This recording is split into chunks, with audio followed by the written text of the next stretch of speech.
I'm going to start this morning with a panel, and it's the panel is focusing on maintenance, operations, and services.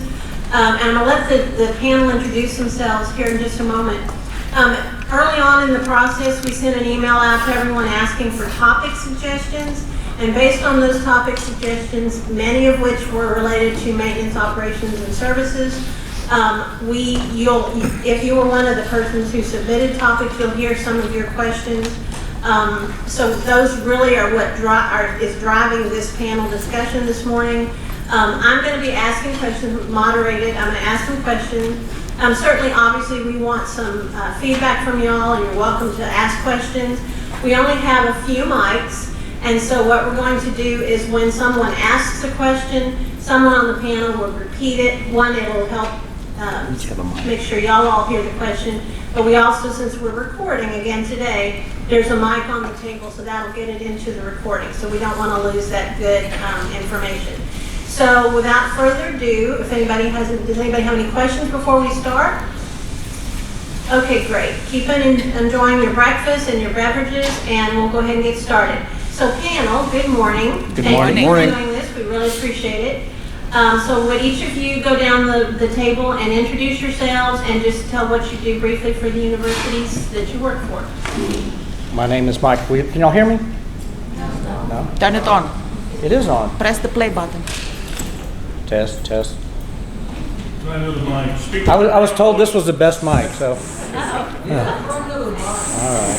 That's the better one. Oh, that's better. Is that me? Can you hear me now? Oh, yeah. There you go. I like this. My name is Mike Wheeler. I'm the Director of Facilities Operations at the University of Houston Central Campus. Projects and Technical Services is the official title. So I manage all the central plant and then the technical shops, HVAC, elevator, BMS, fire alarm, so on like that. Hi, I'm Tim Rylick. I'm the Associate Vice President of Facilities Management over at University of Houston downtown. I pretty much take care of all the stuff that they do on a smaller scale, and of course have to deal with bayous and extra water stuff that they don't have to flush.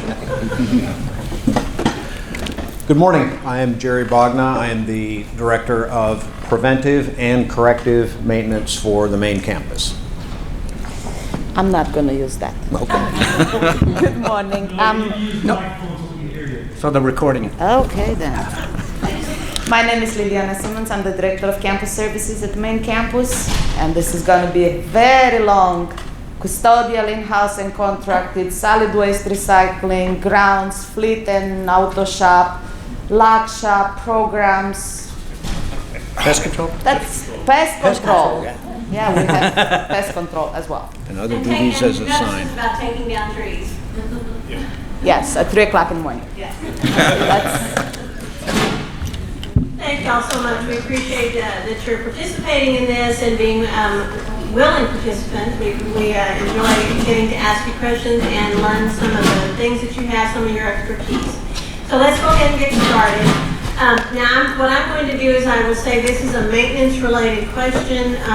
So each of our panel members obviously has fields that they're very expert in, and so they may answer that. But then, obviously, any of them we would invite you if you have something you want to add to that. So the first question is, how does the University of Houston accomplish the summer make-readies? I'll take that one. Okay, how does UH accomplish summer make-readies? Our past several years, we've relied on 100% UH full-time staff. We've got about 20 FTEs to complete 8,400 beds on average over the summertime. This year, we were able to augment our efforts with a contract for a vendor. They've done a little over 10% of the rooms, which doesn't sound like a lot, but with the volume that we do and the manpower that it takes, that's been a huge help. That's freed up some of our labor hours to address we don't really call it make ready, but just refresh work for classrooms and offices over the summer when that's a good time to do them, and we just haven't had the labor in the past. So this program is helping to get more of the campus refreshed during the summer. Along that same vein, what would you say is the biggest challenge to completing all the make-ready rooms in time? Biggest challenge for us has been schedule. We have inherited a system that was developed by people who were here and are no longer here, and the reasons that the system is what it is sometimes seem obscure. But we are working with our partners in Student Housing Res Life to develop something that is a little more flexible and manageable for all involved parties. Our current situation, sometimes we get less than 48 hours to complete turns on up to 100 rooms at a time. Sometimes as little as 12 hours for dozens of rooms. Those are very challenging days. So my advice to anybody that is going to manage or start up a program involving housing and make-ready work is get control of the schedule early on, involve all the stakeholders so everybody has an opportunity to express their needs, and then build a program that'll meet them, mainly timing. You know, give everybody enough time to get the task done in a reasonable amount of time without everybody having to pull their hair out. So, that's it. And those other mics on the table, the lavalier mics, you're welcome to use those as well. If you want to just hold it up to you so you don't have to pass the big mic back and forth. It's entirely up to y'all. I have a question. You sure can. Not you. Just for all of us non-housing types, what is a make-ready? Tell me what a make-ready consists of. Okay, Make Ready is the annual process where once a year, when the students have moved out, we go in and think of an apartment complex. When somebody moves out, somebody's coming in. Before that happens, somebody goes in and checks everything, make sure it's functional, make sure it's an acceptable level of quality, flooring, faucets, cabinets, lights. Every aspect of that living space has to be looking good and fully functional. So that is what we do at a Make Ready. Are the make-readies done just once a year, or is it before each long semester? The majority of the make-readies are once a year, but sometimes that once a year happens at Christmas break. So it's not a hard and fast situation. It's flexible. We basically do what's needed to be done. Yeah, it depends upon when the people are actually moving out, because some students are mid-year graduates as opposed to end-of-the-year graduates. So we work for housing. So Liliana, a question for you. Yes, Since you're over custodial and pest control in some of those areas, how do getting ready, doing the make-readies impact your teams? So for the residential area, all the custodial services are contracted custodial services, and portion of their contract was geared towards the make-ready processes for housing, and there is a specific schedule and a specific frequency of service that defines that process for the move-outs. Preferably, we will like to have the time to have maintenance go in first and make all the repairs and the painting and everything they need to address. So then custodial goes in and do the cleaning, and the room is turned over to housing for verification, for inspection, and then available for the new resident to move in.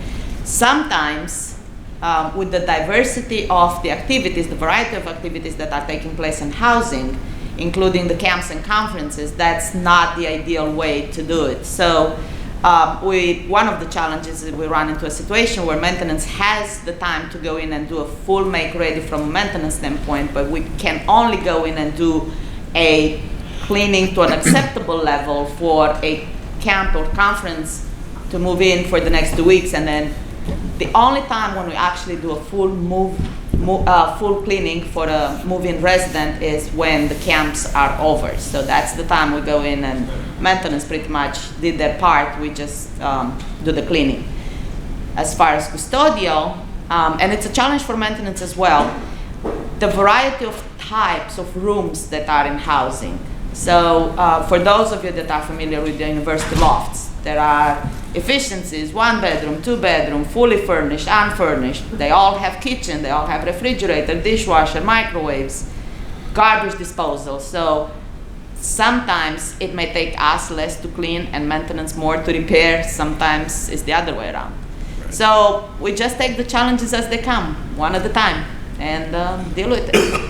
You say that that's not the ideal way to do it. What would be in your opinion, what would be the ideal way to go about and make it ready? We had that question, what would be the ideal way to do a make ready? So the ideal way to make ready a room without rushing is have maintenance go in, do the repairs, and we will have enough time to do the cleaning without being constrained by do this much now to make it livable or acceptable for a camp, and come back and do it again, and come back and do it again as the camps are coming in and out, in and out. So by the time we are close to move in, which is going to happen next week, we probably clean the same room 4 or 5 times. Maintenance may go in 2 or 3 times, just to make sure that now the residents are coming in, they're going to be in the room for at least 1 year without anybody going in the room to do any cleaning. So it has to be good for Do you them. guys keep track of the work orders? Do you generate work orders or just do a check? How do you The list of vacant rooms is being provided to us by housing. And as we complete the make ready for maintenance and custodial, we also have an inspection program to validate that the room is acceptable for cleaning and maintenance from a facility standpoint before we turn it over to housing. Then they do their own walkthrough and assessment. like one room can generate 20 work orders? Do you have, or you just generate one work order? Make ready, those 2 words include all those 20 to 40 work Okay, so orders. just one work order for Yeah, one so to camp. avoid that work order backlog, it doesn't make any sense. It has to be checked and repaired if needed, regardless. So 1 work order for a light bulb, 1 work order for the sink, it doesn't make sense. So is there one? Make ready includes all that. I'm Is sorry. there one make ready work order, like a blanket work order? Yes. Okay. That then encapsulates all of that? Right, and once the room is turned over to us as vacant and dirty, it's our responsibility to make it vacant and ready. So it's being released back to housing. We have 1 work order for building. 1 work order per Oh, building. okay, so Craig just shared that we have 1 work order per building, but it's still a blanket work order, correct? Okay. Yeah. Awesome. One of the questions we had from our topic input was use of student employees throughout any of this process, either student inspectors, student employees, I guess, or do we rely solely on our full-time workforce? I think from both of our perspectives, the use of student worker for facilities includes some liability. And so housing has their own options of using student workers, of using residents from the resident halls to assist them for their purposes. Heavily, they're being used during the camps and conferences to assist with whatever programs are associated to those camps. But as far as cleaning, maintenance, repairs, painting, no. I'm sorry. Okay, thank you. That was one of the questions. There were several questions about using them as inspections or as workers. So changing gears just a bit, we're going to let our other panel members, I don't want them to feel left out. So, They're doing a good job. Tim, I have a question for you. So, There's your mic. There's the mic. you don't have any, so downtown doesn't have any residential students, correct? So what are some of the typical make-readies that you're experiencing that y'all know you do to get ready for the students, the commuter students? Well, It's pretty much mostly like what you'd see here for the regular campus. We're going through making sure that the spaces where the students are going through are taken care of. Hallways, classrooms, common areas and things like that. You, like us, have that train that goes by, except ours goes right in front. So we have to spend a little extra time trying to get out onto that train area to redo the lights in front of the structure, which we have just accomplished. But a lot of it is trying to make that wow factor for when the student shows up and comes off that train or comes down the various bicycle paths that are coming from the city. As you all know, when the city finishes up a bicycle path, it doesn't look like the greatest thing on the planet. So we've decided to go ahead and work with the city to make it look better. So if a student comes, the bike path looks nice and the front of the place looks nice and they come in, they'll stay. Their parents will be happy with them. So we try to go down that road. And then of course the other thing is the ultimate light bulb. We have to make sure all of those are working. It's probably the bane on every maintenance guy's world is you get the entire room or an entire building done and you come back 20 minutes later and there's 3 lights out. So that's our big push right now, to make sure everything looks perfect for that student when they show up. Plus deal with the camps, since we do have camps also with little people. So we have to clean up from them and make sure everything's fine for them also. So you have camps, but they're non-residential camps. I know we Correct. have a lot of camps that are obviously in the residence hall. So yours are like day camps, I guess? Yeah, day, weekly camps Day, and stuff weekly. like that. But there's large groups of them that are chauffeured around by an adult, usually another student, a college student, and it's pretty challenging moving them around. They're everywhere. Awesome, thanks. Little people. So again, sort of on the same vein, and because I know that 2 of our component universities, I think for the first time, are having residence halls. So if y'all have any questions, don't hesitate to raise your hand or ask. One of the things that came up again in some of the questions that were submitted, part of the topics, had to do with preventive maintenance and specific preventive maintenance to housing. So the question was, how does the university schedule PM for student housing? Is there a software that is used? I'll take that one. Okay, our PM schedules, and Henry, feel free to jump in if I misspeak. Our PM schedules are built based on manufacturer's equipment recommendations and or combination of that and RS means guidelines. We work with Student Housing Res Life to minimize the intrusions into the student rooms by scheduling work for midday when possible, when the students are in class or not here. Major interruptions that we have control over, such as if something that we know we have to do that's going to, for example, take the water away from the building, we have a valve to change. We work with housing to schedule it. We don't just tell them, hey, we're turning your water off tomorrow, and then everybody's scrambling. We'll put it off for a week or, to a certain time of day in order to work with them and make it the least impact possible. So our facilities communications group is a major component of that communication. We're doing much more extensive communication than we ever have, and it's definitely helpful. Communication is key.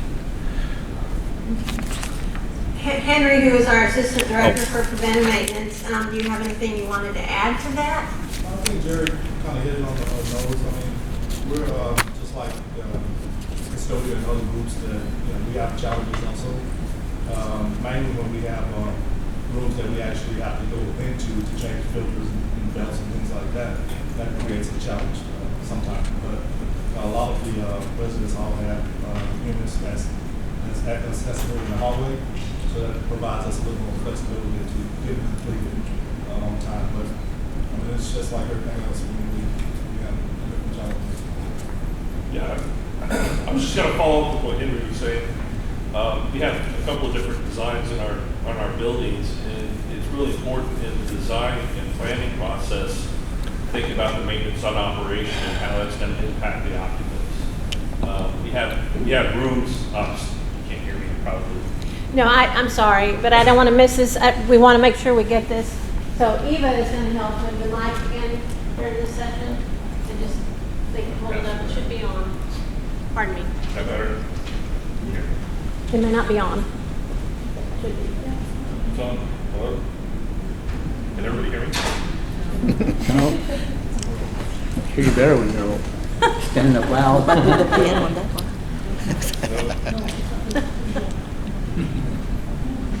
Who's in charge of PM and that stuff? Battery's dead. Put a work order in, we'll get back to that. Use this one. Oh, that one works. That one works. It's working, seven's working. There you go, Chad. All right. Thanks. Is that better? Yes. All right. So what I was kind of follow up on what Henry's comment was is that when we're in the design and planning phase of our facilities, it's important to look at it from a maintenance and operation perspective and how it's going to impact the occupants. We have housing units where we have to go into the unit to do a lot of the preventive maintenance, which creates, problems because housing obviously doesn't want us disturbing their students, and there's privacy issues and things like that come into account. Whereas in other buildings, all of the PM piece is in the hallway, so we don't even have to go into the room to do the PMs. So as we're doing facility planning, it's important to think about it from that perspective as well. Awesome, good. Thank you for sharing that. I did have a second part to the question. I turned the page and saw that I missed that. This was about the software. We're currently using a module that's part of the famous CMMS system by Oracle. It works pretty well for us. We have some really excellent IT folks who have been able to tweak that software beyond its built-in limitations, and we've made it do what we want. We're also looking at other types of software. The biggest challenge, we've made Famous work for the task, but the other part that it doesn't do so well is to communicate with other softwares that are in use in the university. It won't talk to anybody. So that involves a lot of manual data transfer, which anything manual is more subject to error. So we're looking at a better system for that we will eventually move to. But we've got something that's working at the moment. So I hope that answers it. So we're going to kind of keep on moving here. I wanted to reach out to, really, again, all of y'all can respond to this, but Mike, would you like to talk about, with all of the growth that we've had on campus, how are we keeping up with the energy demands, the utility demands that we have? We saw yesterday in the master planning presentation that the campus growth is going to continue. I think it was a rate of 2.5% student population over years. And so what has this campus done? And then Tim, I'd like you to please address that as well, and what you're doing for obvious growth. That was a long question to repeat. So I'm just going to start off with the utility, with the electrical master plan. Mr. Oliver and Mr. Benjamin have commissioned us to start looking at alternative energy sources, as well as looking at what our energy demand on campus is currently, where we see ourselves in the next 5 years, 10 years, and beyond. In one of the master plans you saw yesterday, Dean Oliver was talking about potential of placing a generator grid somewhere to help us offset some of our power. Right now we have a substation on the other side by the ERP Technology Bridge campus, and that supplies all the electrical power to the campus. We do have an internal grid. We've got 3 feeders that come over, and then they divide into 16 sub-feeders. We are in the process of expanding that central plant from basically 66 megawatts to 105, 106 megawatts. So once that plant is expanded, we'll be able to share some of those energy demands on the different feeders that we have. And I think we're bringing 2 more feeders over, and then we'll have a total of 24. Yeah, it's already there. It's already, okay. Yeah, the 2 additional feeders, 4 to 5, now feed the central plant here. Okay, so along with that growth, we know that we'll probably be able to sustain campus for another 5 years maybe, and then we're going to have to do this process all over again. So one of the things that Mr. Oliver and Mr. Benjamin have asked is that we look at other ways of supplying power to the campus. We're looking at the generator farms like we talked about. We're looking at potential cogeneration, where we are generating our own electricity, and waste heat is also used to either generate electricity and or steam for the building. So we're reducing our energy footprint by not having to use the natural gas to produce steam. So there's a lot of different initiatives that we're looking at. We haven't developed the master plan yet. We're just getting ideas. And I think there's, as Mr. Oliver likes to say, there's a sweet spot in there somewhere where we use a combination of all of this. But it also depends on the location and where the growth of campus is. It wouldn't make sense to put everything over on the other side of the Spur 5 and the railroad and try to get it all the way over to the other side of GSB or over where the McDonald's is or Athletics is. That's just a long way to take electricity. So we need to look at other areas to do that and other ways to do that. One of the other things that we've done, we recently contracted with an energy firm that is going to look at how we use our energy, how we buy our energy, and then they help us participate in the ERCOT 4C. ERCOT is the energy, I hate this, the Electrical Liability Council of Texas. And the 4CP program is where we load shed during the 4 critical points during the summer, so that we are actually reducing our energy footprint so they can sell that back to the grid. By doing that and participating in that, we get a little bit of a money back. We want to increase that participation, but in order to do that, we have to provide a second source of power so that we can don't have to take all the campus down. We can just take down certain areas or turn over to the alternative power for that. Other than that, I think our energy firm also helps us go out and secure our place in the market where we know what we're buying our energy at in the future. So we are going out into year 19 and 20 and locking in our prices so that we know what we're going to be paying for. That helps us budget for our energy consumption. And then if it falls below that, then we've got a mechanism in there that'll help us get the reduced rate so we're not paying a higher rate. If it goes up over that, then we scored big, we saved money.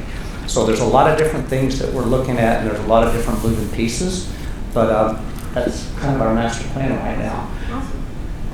Did I cover everything, Jay? And Do you want to investigate on the central plan?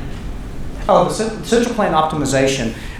I think there was another question to ask about that, but I can go into it. One of the things that we're doing in our central plant is we're optimizing our mechanics or our controls so that our machines are running at their optimum level at all times. This is kind of getting into another question that was asked, but I can go ahead. Please, yes. How much time do I have? You got it. So I can, what we're going to do is we're participating in an optimization program where our central plant will talk to another location that has historical data for 30 years, and it says on this certain day, when you've got a certain temperature, certain humidity, and a load out on campus, this is where your machine should be running for their peak performance. It gives us the right amount of cold water or heat out onto campus, and we're not over chilling or overheating the water. We're running at, again, our sweet spot. Now, that'll fluctuate day to day, and this program will be going out taking points, data points about every, let's say, maybe 1,000 times a minute. So it's recording all this information and constantly giving us feedback. And if it sees that there's a trend where on other days like this, we needed to ramp up between the hours of 3 o'clock in the afternoon and 6 o'clock in the evening to provide the heating or cooling that we needed, it starts letting our operators know, it's like, hey, you may want to start another chiller or a boiler and get this plant kind of slowly ramping up instead of giving it a load all at once. So it's helping us control not only the energy going out to the campus, but our energy footprint is how we provide that heating or that power. Additional to that, one of the things I want to do, and we're looking into, is making our buildings smarter buildings. We've already got controls in there that control the building and the lighting and the heating and stuff. But what I would want is our buildings to actually talk back to the central plant and tell the central plant, hey, I don't need all this power, all this heat that you're sending to me. Because right now, I've got 4 floors and 3 of those are unoccupied because the light sensors are off. Why do I need to heat and cool those at this certain set point? We can throttle it back a little bit. If the buildings start talking to the central plant and tell the central plant our load across campus, now the central plant with that optimization program will go back and start throttling it back and forth and saying, you know what, I'm operating my sweet spot. You're not running at 80 miles an hour you can be running at 40 miles an hour. And so the energy that we're saving down there is huge. So that's kind of our master planning right now. Awesome. Tim, do you have anything you'd like to add for downtown? Sure. We of course, we looked at electricity first. Electricity is probably the biggest cost that you have to deal with. We started looking at, first of all, what we're using, where we're using it, why is stuff on. In the last 7 months, 15% reduction in energy. We dropped our electric bill by 15% by just looking at that. We started to go ahead and look at all the rooms of actually why am I cooling a classroom when there's nobody in there? So we're trying to upload schedules from the upcoming year back into the system so that it would go ahead and turn the lights off, turn the air conditioning, turn the heat off, turn the floor off when there's not in use. And it's all predicated on what comes out of the educational schedule. Along with that, we've optimized our chillers. We have, ours isn't a single chiller plant. We have one plant that's actually servicing 4 buildings basically glued together. They built them at 4 different times attached in the same plant. So one of the first things we came up with the idea is, why don't we run these chillers in a very odd configuration, which didn't make sense to anyone there, but actually made sense energy-wise. We're using 2 smaller chillers instead of a larger one, using less electricity and actually making more cold water. So we started doing that. We've also are in the process of going ahead and with wastewater, the condensing water that's coming out of the backside of the chillers, we're getting ready to run it through a heat exchanger to preheat the water that we run through the building to go ahead and heat it up. Why fire a boiler when you can scavenge the heat off of something else? Of course, lighting retrofits, we're doing that. We're doing software upgrades to our system. But one of the big things we found is you have to look at your energy on a daily basis. Mm-hmm. Every day, look at that graph to make sure what you're doing, and always ask the question, why am I burning this energy? What am I doing? And then wandering out there and asking the person, really, did you need this entire floor running for the one person to be here for 3 hours to do whatever? Could you have gone over here? And it's about what, $107 an hour to run a floor on average with chiller and everything else. Or zone. So we're starting to get through all that. We're also looking at our boilers, since unlike you that make steam, I just make hot water.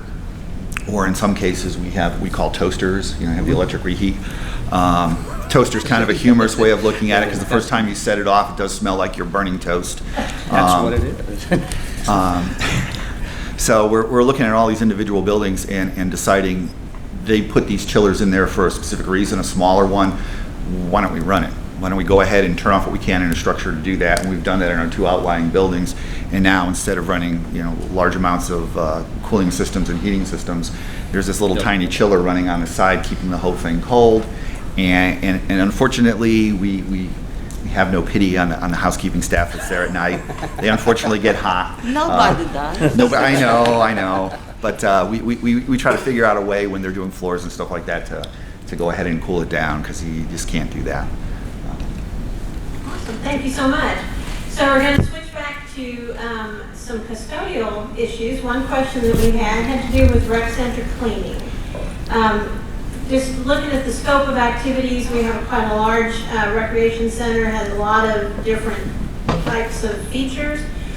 So what are some of the challenges that you face, not maybe just custodial, but I would think maintenance, energy use, the things that kind of impact all of y'all? As far as campus rec cleaning, really custodial services are scheduled around the building schedule. So if we do know that they have activities, whether they outside users, swimming competitions, all kinds of stuff going on in there, or internal, we work around it. Of course, during the school year, there's different challenges. During the summer break and holiday break, that's other challenges. However, we are able to work around the building activity schedule. So really not much challenge. Associated with this question, it was one about the use of student worker. And again, just like in housing, Campus Rec chooses to define what exactly they can use student worker help for. So facilities and contracted custodial are not using student worker services to provide any support to cleaning or maintenance. Does that answer the question? Yes, but then I was gonna say, excuse me, how that, like with unique buildings like that, or unique need buildings, how does it impact maintenance and then energy use, HVAC, plumbing, whatever? And that's, so are there any things you'd like to add to that, Jerry or Mike? From a maintenance standpoint, it's what Liliana said. That building has a definite schedule that's known and doesn't change a whole lot in advance. So as long as the schedule's communicated out, the needs are scheduled, so the interruption is minimal to their activities.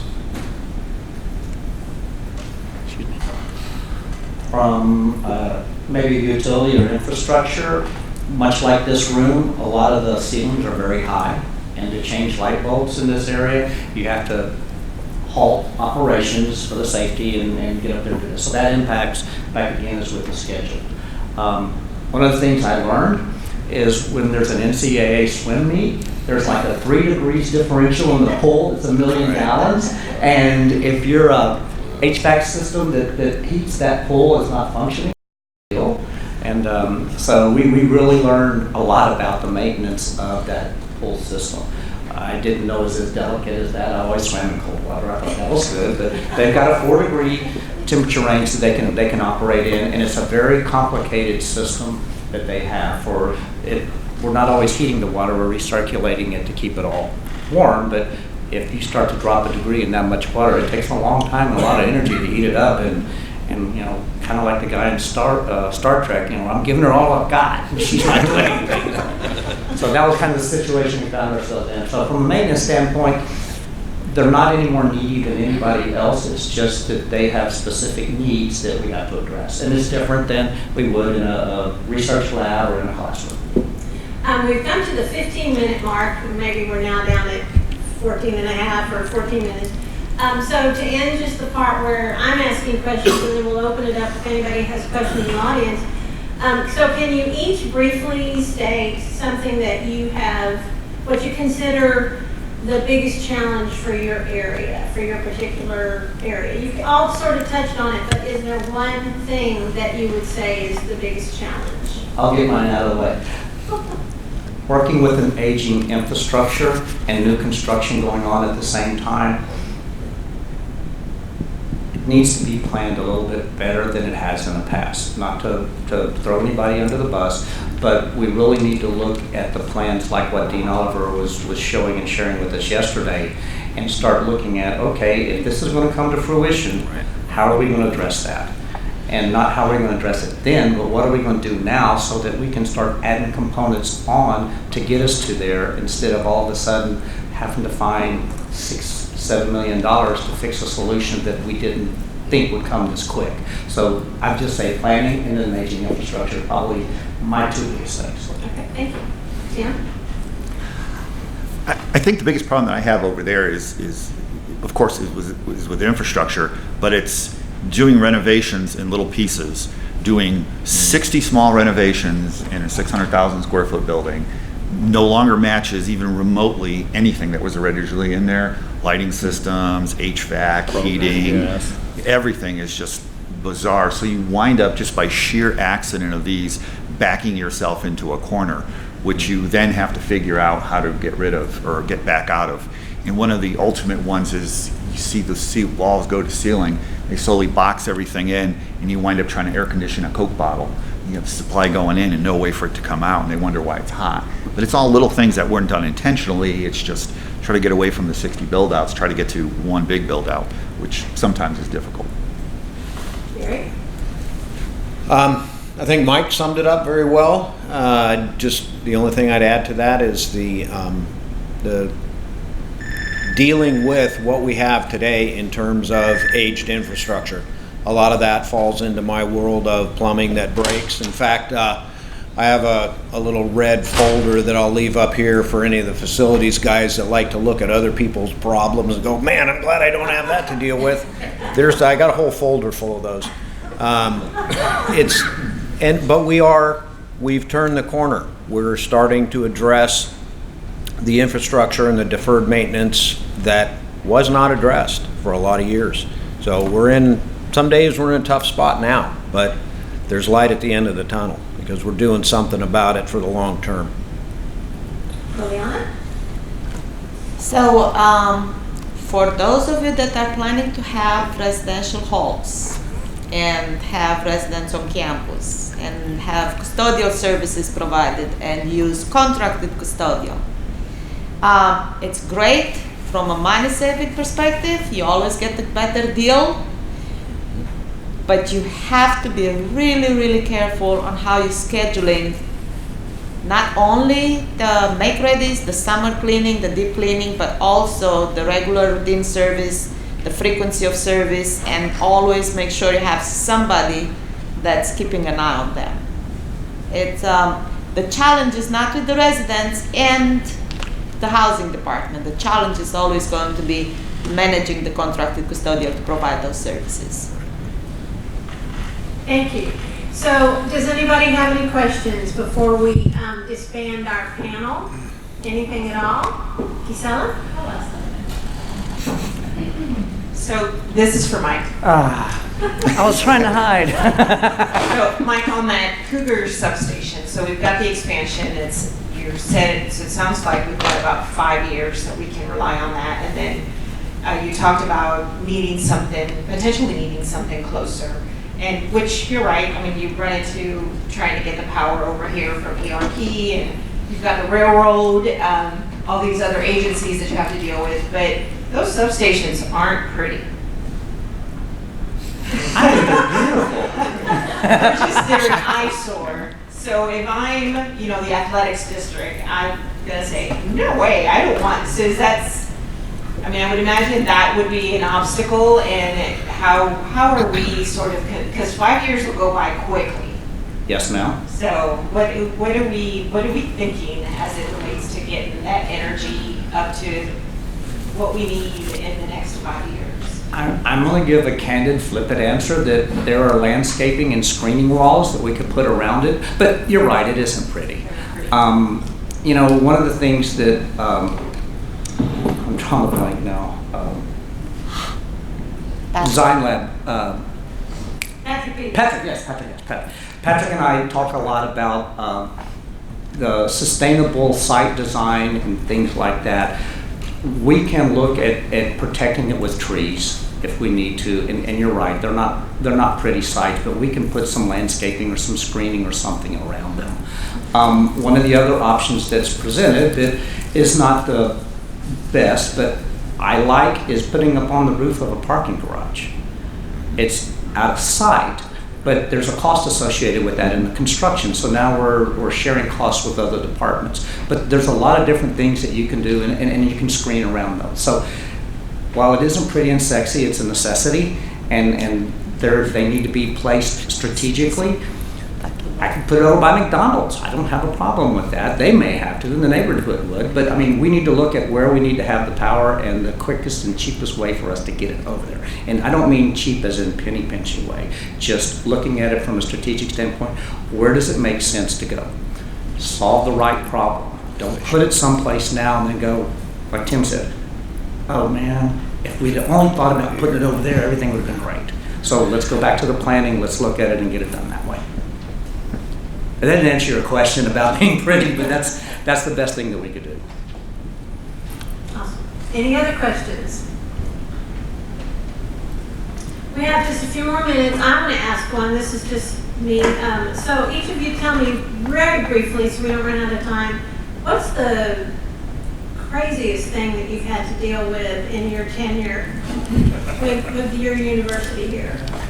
I don't have 10 years. Today? You don't have well, yeah, maybe the last couple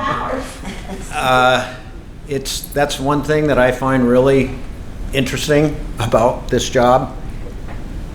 No 2 days are the same. Yep. Some days are easy, most days are not. I've got that little red binder there that's got a ton of pictures in it. Those are some of our challenging days from this last year. But it's not really any One thing, major plumbing breaks that affect either residential or research buildings are extremely challenging. Super high urgency to get them operational, you know, with whatever that takes, regardless of whether I can fix the problem right then. We have to do what we have to do to keep the university functioning, and sometimes that looks not the way we would like, but nonetheless, we do what we have to do and we get it done. So it gives us opportunities to look for creative solutions quite often, and so far we've done pretty well at coming up with them. I'm actually thinking too of the benches that were moldy concrete, the curved benches. Oh, the red benches. The red benches. Yeah. That were poor, they were in bad shape. And I think it was your team that came up with a way they cleaned them up, they power washed them, patched them, and then painted them with a special red epoxy. Epoxy, yeah. Paint, which gave them a whole new look, and it was the color red. So for us, that was a win. But yeah, I've seen some in the 8 years I've been here. I've seen some really good, just amazing creativity. Mike, you have Mike? One of my craziest things I've had to deal with, and it really wasn't a facilities infrastructure.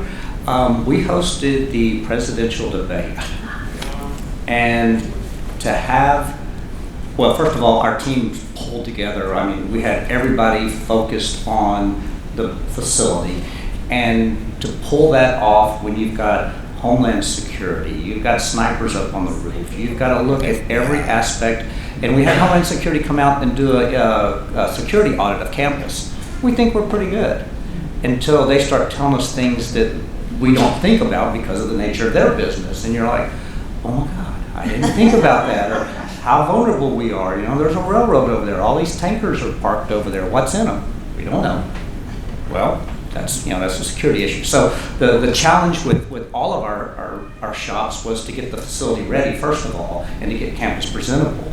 But then at the time, we all had to house people in the same facility in case they needed janitorial. You know, the restrooms were being used. If something with the HVAC broke down. So it was a challenge to pull everybody together, but it was fun. But that's probably the most interesting thing. And the other stuff's just kind of routine. I mean, that's what we do. But this one was out of the norm, and it was fun. I mean, it was a lot of fun. It took us a while to get everything together, but we did. Well, I remember we had to get someone to clean out any abandoned bikes that were in bike racks in the zonal area where it was going to occur. Just little things like that. But little things like that. We had to secure manhole lids. We had to go down into we have utility tunnels. It's not a secret, but we had to secure. We had to secure all the access to those, and then rooftops to other buildings, and then all the buildings surrounding the facility. It was held at the Moore School of Music, which is a beautiful facility. But all the buildings around that, we had to black out the windows so nobody could be inside there to see what was going out, and then had security all over the place. And it was cool. It was fun. But that was been my most interesting challenge here. Tim, do you have one in the next minute? Yeah, I need a bronze alligator. You got to install them in 6 weeks. Awesome. That's what we have done. Oh yeah. Awesome. Let's give, is there any questions? Okay, we're wrapping it up because I want to let the other group get up here and kind of get set up. Let's give our panel members a big round of applause. And if you hadn't already met them, now you know who they are and the areas they cover. So before we leave today, you can go ask them, or certainly go by and see Jerry's red folder. I'm going to look that. Thanks, folks. No, that's correct. Oh, that's what the fire is. That's a session. I want to know what it's got the entire history. What I've done here in Houston. This is great. Yes. That's good. I'm so glad that you're new. Oh, that's wonderful. Wonderful. Yeah, I'm sorry. We learned all things. You like that.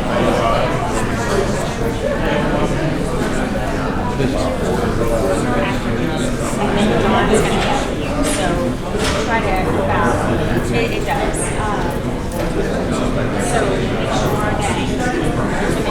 So I'm going to talk about this a little bit, talk about how it's going to come up and kind of way.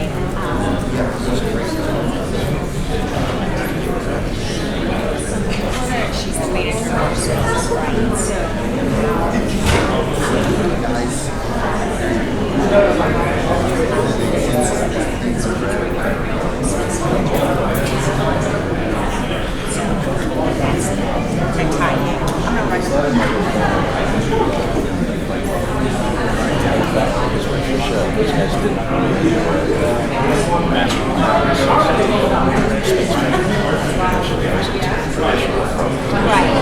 Look at, say, this many classrooms. That's where we're going with this room. Yes. Yep.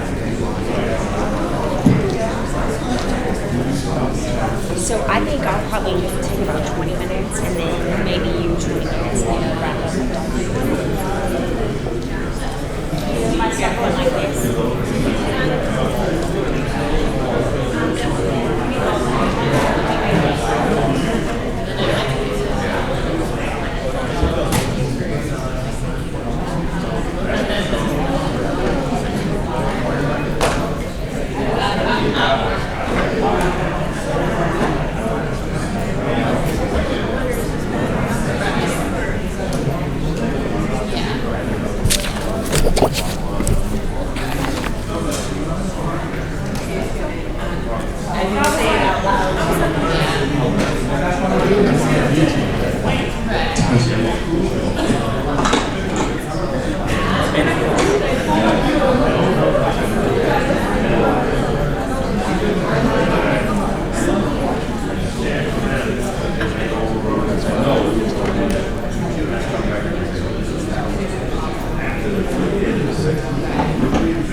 Actually, I can still play.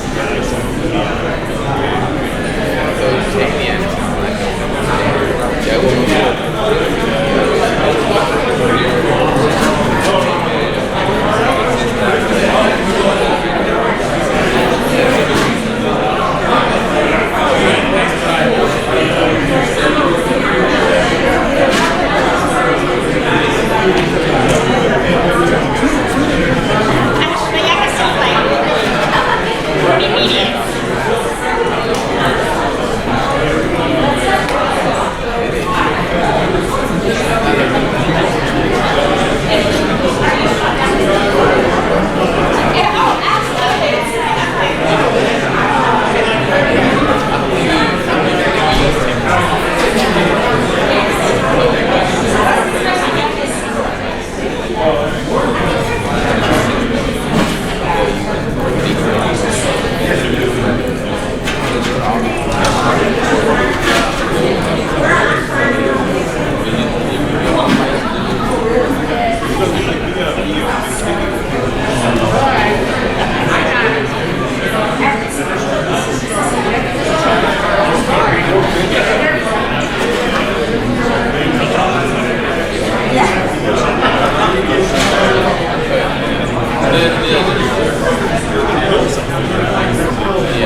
Good morning.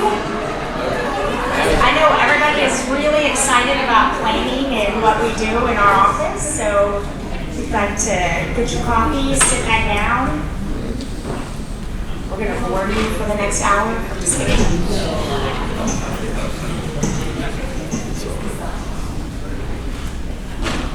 I see a lot of empty chairs. I think everybody left for this presentation. So I'm going to go ahead and I hate to have somebody introduce themselves or have to introduce their presentation, although Mr. Allen did. So we're getting ready to do project planning processes, and we're going to have Krista and Jim and Dawn are going to be presenting to us about all of the interesting things they do and how they can help us. And so we'll go ahead and turn it over to Dawn, pardon me, to Krista. I'm going to go standing next to you. Eric, go ahead. Thank you so much. Okay, good morning. My name is Krista Rick. I'm the executive director of, I have to look because it's grown a lot, the Office of University Architect, Facilities Planning, and Space Management. I welcome all of you here today most everybody's face here is very familiar to me. If I haven't met you, I hope to do that before the end of the day today. So I wanted to, the title of the presentation is the project planning process, but I wanted to kind of take a step back and provide an overview of our planning group. We do fall under the facilities planning and construction group. So we have the planning side that scopes and has project development that then we pass it off to our project management team. Within planning, I'm just going to say planning that captures the university architect and space management as well. We've grown, tripled in the last 2 years, which means we haven't only grown in staff, but we've also grown in the services that we offer to the University of Houston system. So I wanted to talk to you about that, and then we'll have Jim Taylor and Don Bertez will follow up after me with services that they provide to the group. There's many branches within the planning group, so just kind of starting off, one of the most important ones is our project planning, which we work with most of you, all of the components on this. And so basically, there's so many different avenues of how projects arrive within planning. So if a project's going to be managed by the facilities planning and construction department, it's going to come through planning first. On a system level, we have projects that reach us through avenues of the capital improvement plans for each one of the components, which is has all of the capital projects on there. There's a lot of deferred maintenance projects as well, and capital renewal projects. So that's at a system level. On a day-to-day basis on the University of Houston campus, we have work requests that come in from our campus clients. And so we've kind of split the planning facilities planners into two groups, where we have our capital project planner, who is Jennifer McPhail. She's there. I'm sure she's working with all of the components now, so she should be a familiar face. And then we have Nick Tamayo, who is our non-cap project facilities planner, and he has a team under him that work on projects, the non-cap projects, deferred maintenance, and they're currently working on our capital improvement plan too, which will reach out to the system as well. So once a project arrives in planning, we will scope the project on our capital projects, new construction projects. We are going into full programming probably about a year out before that project ever hits the street. And that's just helping us capture what the project is. It helps us put a more realistic budget to it, a schedule to it, and as we push those forward. It also helps with the scheduling time, because once the A&E team has the project in hand, they don't have to go to a full programming exercise. They can start with program verification, so it helps speed that process up. But regardless of the size of the project will be scoped within planning. We will work a budget that corresponds to the project scope. We have an in-house estimator, David mentioned yesterday. He is there to provide that support for the team, and he's there for everybody. So if you have something that you need for him to look at or review, he's there to assist you as well. He's not here today, but I can make sure if you email me or call me, I can make sure that you get in contact with him. At this point in the project planning process, we bring in the project management team because we want to make sure we're collaborating with them. It would be very easy for us to scope a project, put a budget to it and a schedule, and hand it off and set the project management team up for failure. And we don't want to do that. We want to make sure we're collaborating together. I see Juju back there smiling, so I know she appreciates that. And a lot of times through the collaboration, we're learning things on both sides about how we can better set the project up for further success. And planning, we will capture the funding for the non-capital projects, transfer the funds over, and then that's our handover to the project management team.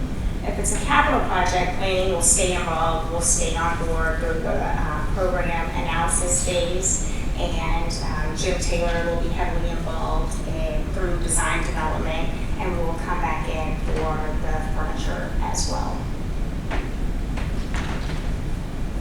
So another branch within planning is our space management and reporting group, and that falls under Dawn Artez. She's going to come up in just a minute and give you a little more detail on that. But just an overview, most of the components have worked with Dawn, all of them, with the MP1 reporting. That's our capital projects, over $1 million, and real estate transactions over $1 million that we see that would occur over the next 5 years. And we've brought that in through the system now, and Dawn reports those to the state and manages that effort for the campuses. Dawn also, for the University of Houston campus, is a great resource to the components as well, because she can help. She manages for this campus the current space allocations for the campus. She makes sure all our floor plans are up to date. Any construction changes or modifications, they go to Dawn, and her team makes sure that facility services can review pool plans if they need to. Anybody, she gets calls on a daily basis of who's in office 122. Well, she could say what department occupies that space at any given time. She'll talk a little bit more about the coordinating board reporting that she works on, and these are reports that the entire system submits as well here to the state. And we're actually getting ready to go into a major campaign to develop space policies for the University of Houston campus. Currently, we don't have a system in place that helps regulate who occupies which space. So if space becomes available in the building, departments close to kind of migrate and take that space over. So we're going to develop a policy of how we capture that. So this would be a great resource if our component universities don't have a system like this in place, that we can work with you as well on our lessons learned as we go through this process and help you develop that too. Our university architect, David, mentioned yesterday, and Jim Taylor is right here. He'll provide a presentation in just a second. This is a new role that we have here at the university, and we hope that we can provide services through his office to the system as well. Just a quick overview, he'll go in more detail, but key aspects of this job are master planning, master specs and guidelines. The University of Houston campus is getting ready to revamp our guidelines and specs. So I know that most of the component universities do not have these currently in place, so this is another great exercise that we can assist with so all of the campuses have these moving forward. It really helps tremendously in the design process of buildings and renovation projects. Design reviews, this position will definitely be heavily involved in design reviews, looking at, I know Jim's been here about a month now, and we already have him trying to tackle projects that are over budget and how we handle and address those. And he has a close relationship with Design Lab too, working on the master planning efforts there.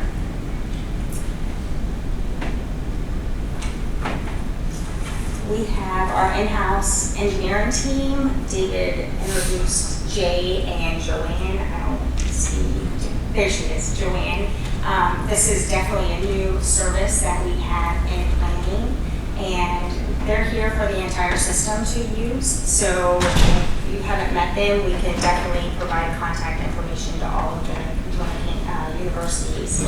So they're there again as a resource. They're going to be heavily involved in our master specs and guideline updates. They're participating in design reviews, so they're looking at the current capital projects that are NCDs or design reviews for the components as well.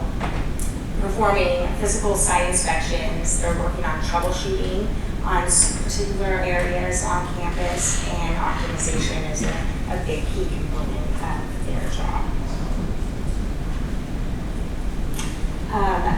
Another service that we offer that I think David just rolled his eyes. We do have 3 licensed interior designers within the planning group. They participate heavily in design reviews as well. Within our guidelines and our master specs, we're going to capture standards, finished standards. So this will be something that we put on them. And space standards is going to be something new to us too. So as we roll out this new space program, we're going to set standards for sizes of offices, sizes of classrooms, conference rooms. So it'll be easy when you're going into programming or renovation. These are the sizes that we have to work within the space standards. And then furniture selections and procurement is a big part of our job. We have one employee that right now she's working 100% of her time on furniture procurement for our capital projects. And just to give you an idea, I know a lot of times it's kind of pushed to the back burner, but if you think about it, you can't open up a new building or renovate an entire floor without knowing what's going to go back in there. We can't have students sitting on the floor. So in order to have successful projects, we have to have the FF&E in the project, and she is actively, Connie Hammock, she's available to everybody within the system too if you need some assistance with that. But right now she's actively at the University of Houston Clear Lake campus installing the STEM project and the Rec and Wellness. And so between now and the end of next summer, she's managing over $8 million worth of furniture that will be installed on those capital projects. So I'm going to hand this over to Jim Taylor and then to Dawn D'Artez. But in conclusion, just planning has grown so much over the last 2 years. We have a variety of services that are here to support you, and we want to help you plan for the future. You'll hear us knocking on your door pretty soon. We're working on the capital improvement program. We're going to roll all of the campuses in on that. That will be reported to the Board of Regents once a year. So that's something new that we're going to address, and you'll hear from us soon on. And then just in the end, we know how fast projects can come up.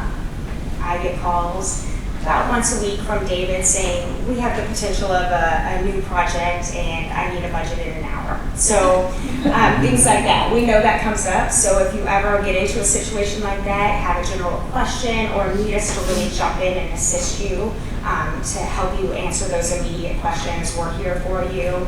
If we don't know the answer immediately, we will find it and we will help you out, because there's nothing worse than you think somebody's helping you over there and we leave you hanging in some way. So we're definitely there to support you. So with that, I'm going to turn it over to Jim Taylor and his new role as University Architect.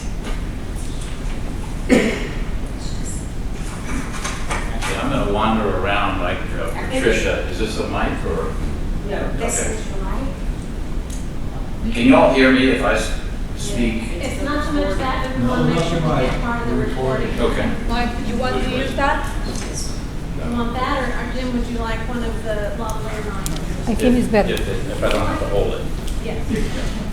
I was told if you use this one, you have to perform a Beyonce song and hold it really close to your mouth. Which one? This one. Do you want to? Well, my name is James Taylor.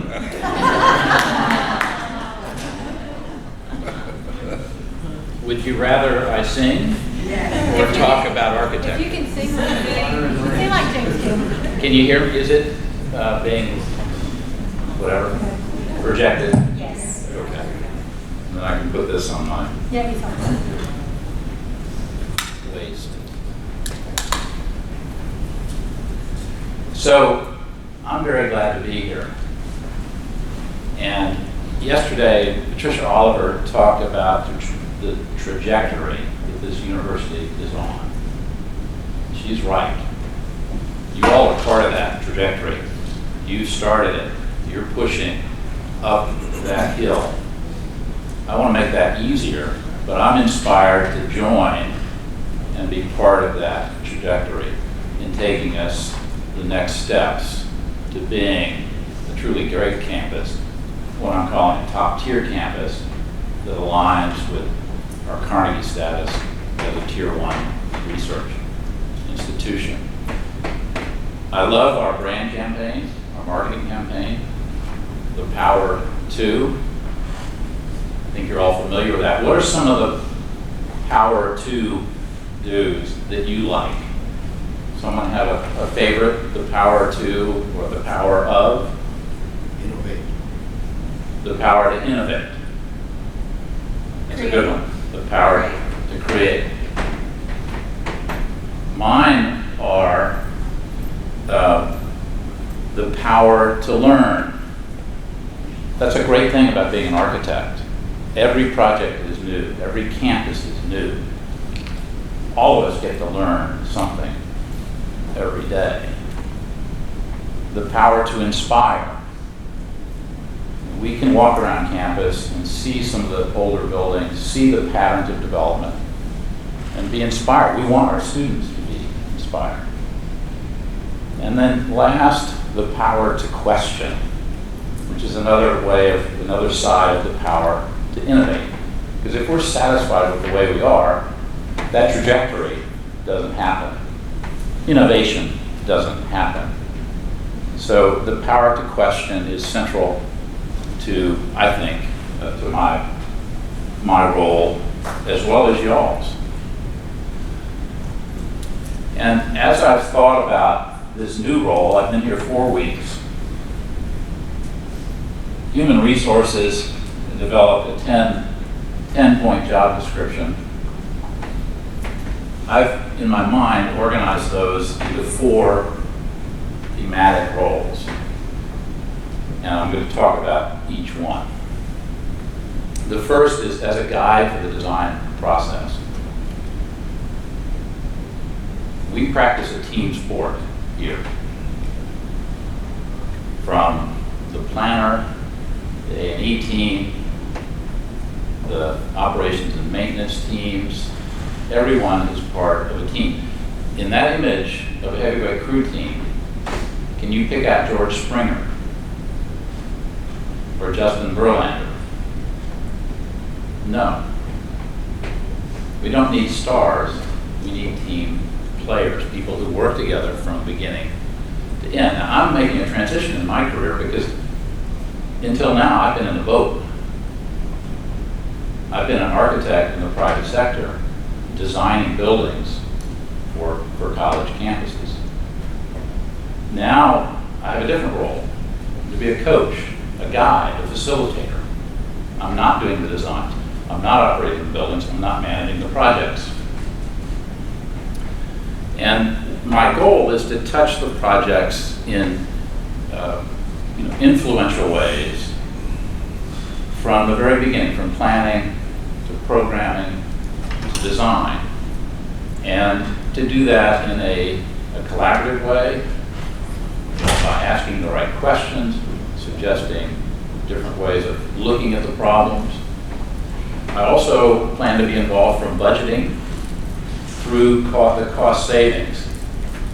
It doesn't help us to set a great budget at the first, which is what we want, an accurate budget, and then find in the construction process that things are being taken away from the project because contingencies have arisen, new challenges have arisen.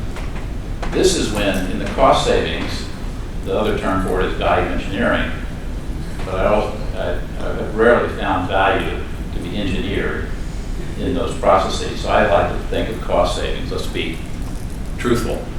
That's when the project can be made great because it continues, or it can be undermined. We want to be careful about that. Finally, the goal is not perfection. It's excellence. The other role, which Patricia Oliver alluded to, and this is for all of us, we've inherited a legacy on this campus. I think we all want to give to pass that legacy forward to the students today, but the students in 10 years, the students in the future generations of Cougars, faculty, staff. So it's a kind of fiduciary or trustee role. We have to protect the campus. We have to ask the questions that perhaps other people aren't asking. 3 or 4 simple rules. Let's build on our strengths. Let's not undermine those. Let's respect historical patterns. We have some beautiful buildings here, and we have some very nice quad spaces or outdoor spaces. Let's build on those. Let's expand the themes of those. And at the same time, address the weaknesses. Very simple concept. Build on the strengths, address the weaknesses. And so much of our time is spent outside, moving from one building to the next. I want to focus on the space, or I want us to focus on the space between. Because as Tim was talking about earlier about the downtown campus, first impressions really make a difference. He was talking about going from the LRT to the building, or from the trail to the building. That's what we want to focus on also. Now, Patricia and Patrick gave a very insightful discussion of the master plan. It's a framework, not a blueprint. There are no rules. I mean, there are rules or guidelines embedded in it, but there's nothing that is dictated necessarily what a new building must be or how big it is exactly. It's a framework. I like to look for both and projects. What can we do today in the course of a maintenance project that actually reinforces this vision that we're investing in the next phase of the campus? And I encourage all of us to think that way. If I do this, what else do I get from it? Is it towards this larger goal? When we work on the central utility plant and the substations and so forth, let's think about that both and component. We have a master plan. We want to publish it. If you think of it as a framework, well, it's an empty frame, in effect. How are we going to fill it? We're going to fill it with design guidelines. I'm going to talk about that more in a moment. Now, as someone who is inspired by the power to inspire, the power to question, and the power to lead, we have a new day here in Houston. Both the post-Harvey Houston is different from 1 year or 2 years ago. So that power to question is here. What are we doing that we need to rethink in light of what we have experienced in the last year or more? In our buildings, in our campus projects, I want us to focus on stormwater, water, energy, and health. Health is a broad concept, relates to the quality of the instructional spaces, relates to the daylight and good systems, relates to the quality of the outdoor spaces. All those things will be part of the issues that we look at. And the great news is that trajectory, as we're going up, there's some really, really inspirational projects ahead of us. A new med school, potentially a new law school, the renovation of our historic core. What a great moment to be in our jobs. And so in this first month, I focused on 5 thoughts, 5 ideas in a way to organize the next steps. The first is we've begun to talk about the case for the pros and cons. We'll have a dialogue on that. We need to publish the framework, the master plan, because it needs to be out there so that A&E teams understand what that framework is. Everyone in this group should know what's in there. So that hopefully is an initiative we'll complete in the next, by the end of the year. And then this next step of creating a common language that we can all speak and all refer to. And the common language will consist of design guidelines, which we have today, but we'll refresh them, simplify them, strengthen them. And then the master specs, which are about the what's, products, and systems that go into a project. We will also refresh those. Now, a language and a framework don't have much value if we don't practice them, if we don't find ways in our processes, which Chris has talked about, to internalize those, make them common. So that's an ongoing thought for me, how we do that. But certainly, every project will begin with a review of the master plan, thinking of an A&E. Every project will begin with a review of the design guidelines, so the shared language is understood by project managers as well as the project designers. I mentioned both and projects. I mentioned Tim's interest in first impressions. We have a interesting project on University Drive. It was brought to us by the president or the senator. What's his title in student government? Cameron. I mean, he must have been talking to Tim, because his idea was that first impressions matter, that University Drive is our front door. And he and his colleagues in student government walked University Drive and said, our sidewalks are in disrepair. They're different materials. Some are chipped, some are out of level. We request, David Oliver, Christopher Rick, can we find money in our budget to repair those? Well, guess what? You heard yesterday that Patricia Oliver's team, the Design Lab team, also is interested in University Drive, or Centennial Drive as they call it, as a gateway.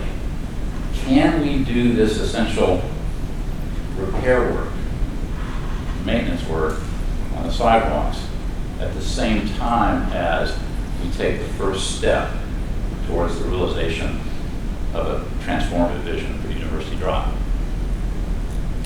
We don't know yet, but we're going to put that maintenance problem into the framework of a series of design charrettes.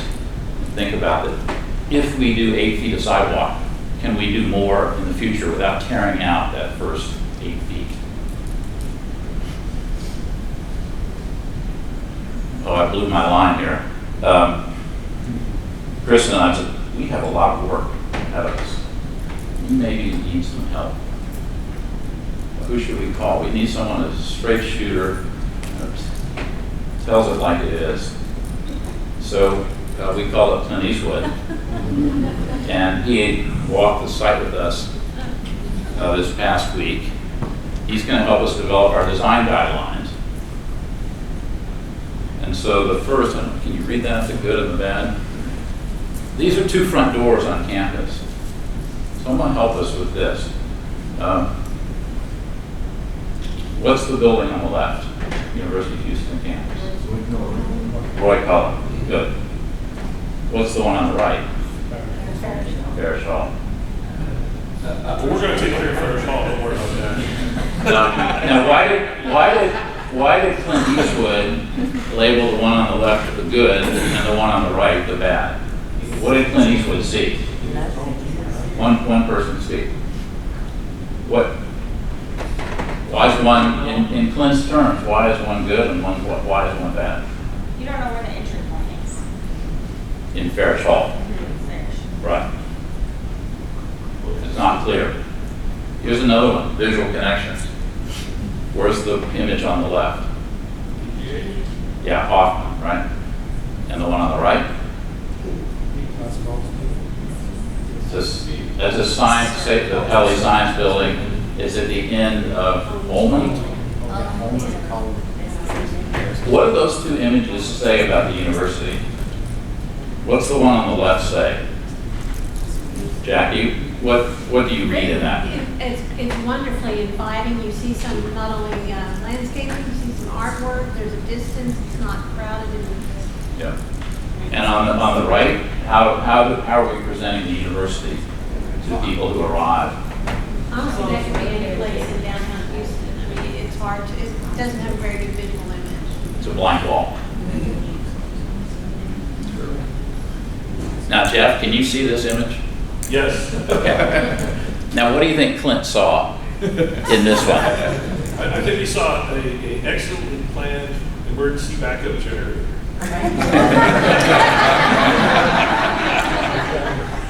I've had the pleasure in my career to work with a lot of great electrical engineers, and every one of them says, "Can I put my transformer at the front door to the project?" The other initiative that we'll be taking in the next several weeks and months is to refresh the master spec. I'm not going to do it. Jennifer's not going to do it. It's not going to be an individual task. It's back to that team sport. I promise you this will be collaborative and consultative. We've already started revising some of these sections.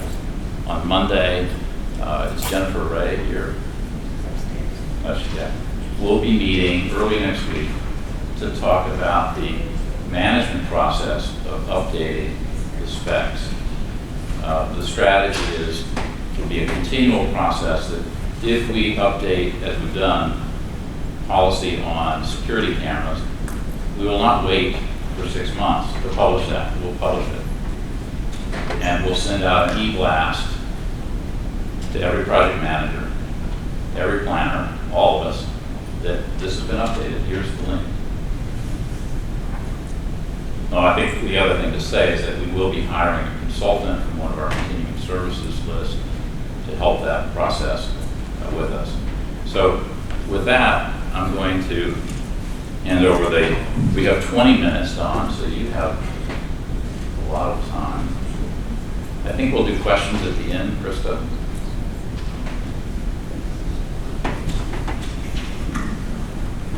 This one.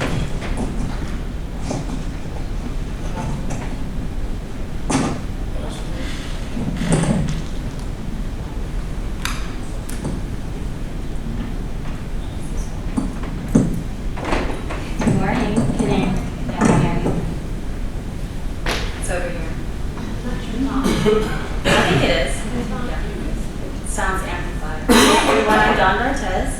I am the Director of Space Management and Analysis for the UH system. We are a system element. We often work with our components on various things that I am about to show you. So one of the things I wanted to highlight right now is the annual state reporting, because we are right around the corner of having to complete this. Each of our components individually have to report their own report to the Texas Higher Education Coordinating Board. People commonly will call it the CB or the Coordinating Board, but here is the full long name for everyone who is dying to know what that acronym stands for.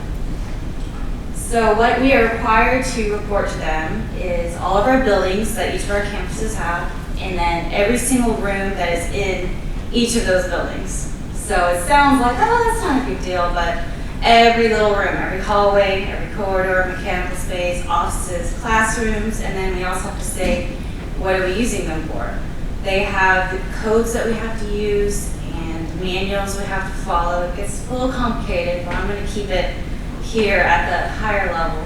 And if anyone is interested, I can go through that with you. What the state does with these reports, we are cut off at 8/31 fiscal year end, and any other aspects on campus here. And that is when they say, okay, send us what you have as of this date. We run our reports, we make sure everything looks clean, we have all the correct information, we send it over to the state, and then they take their time, so within a couple months, maybe a little longer, they will send back to us their version of the report of how they are grading us on how well we are utilizing our classrooms and our laboratories and our educational space here on campus. And they call that the SUE score. You might have heard that before, and that stands for the Space Utilization Efficiency Score. So the CB, and they were asked to do this by the state to see all public institutions of how how we are using our space, and then they recommend whether or not we can or should have a new construction capital project or a large-scale renovation project. Sort of, what are we doing with our funds? What are we doing with this money that we are getting from the state, we're collecting from our students? Are we using our resources properly? So the SUS scoring is much like how you probably remember in school. It's out of 100, but their classification is a little higher than the 70 average. They need to see a 75 or above. That is considered passing for them. So the classroom score and the laboratory score are separate. They grade them in their own categories. They take all the classrooms, they take all the labs, and they sum up how well we use them, and that's how they score them. They have sort of an elaborate weighted process, and they have a really long document on how they do that on their website, and I can also go through that with you if you'd like. We are currently at our campus. We have a classroom score of 83 and a classroom lab score of 83. We're hoping in the next year or two to be able to ramp that up, get that a little higher.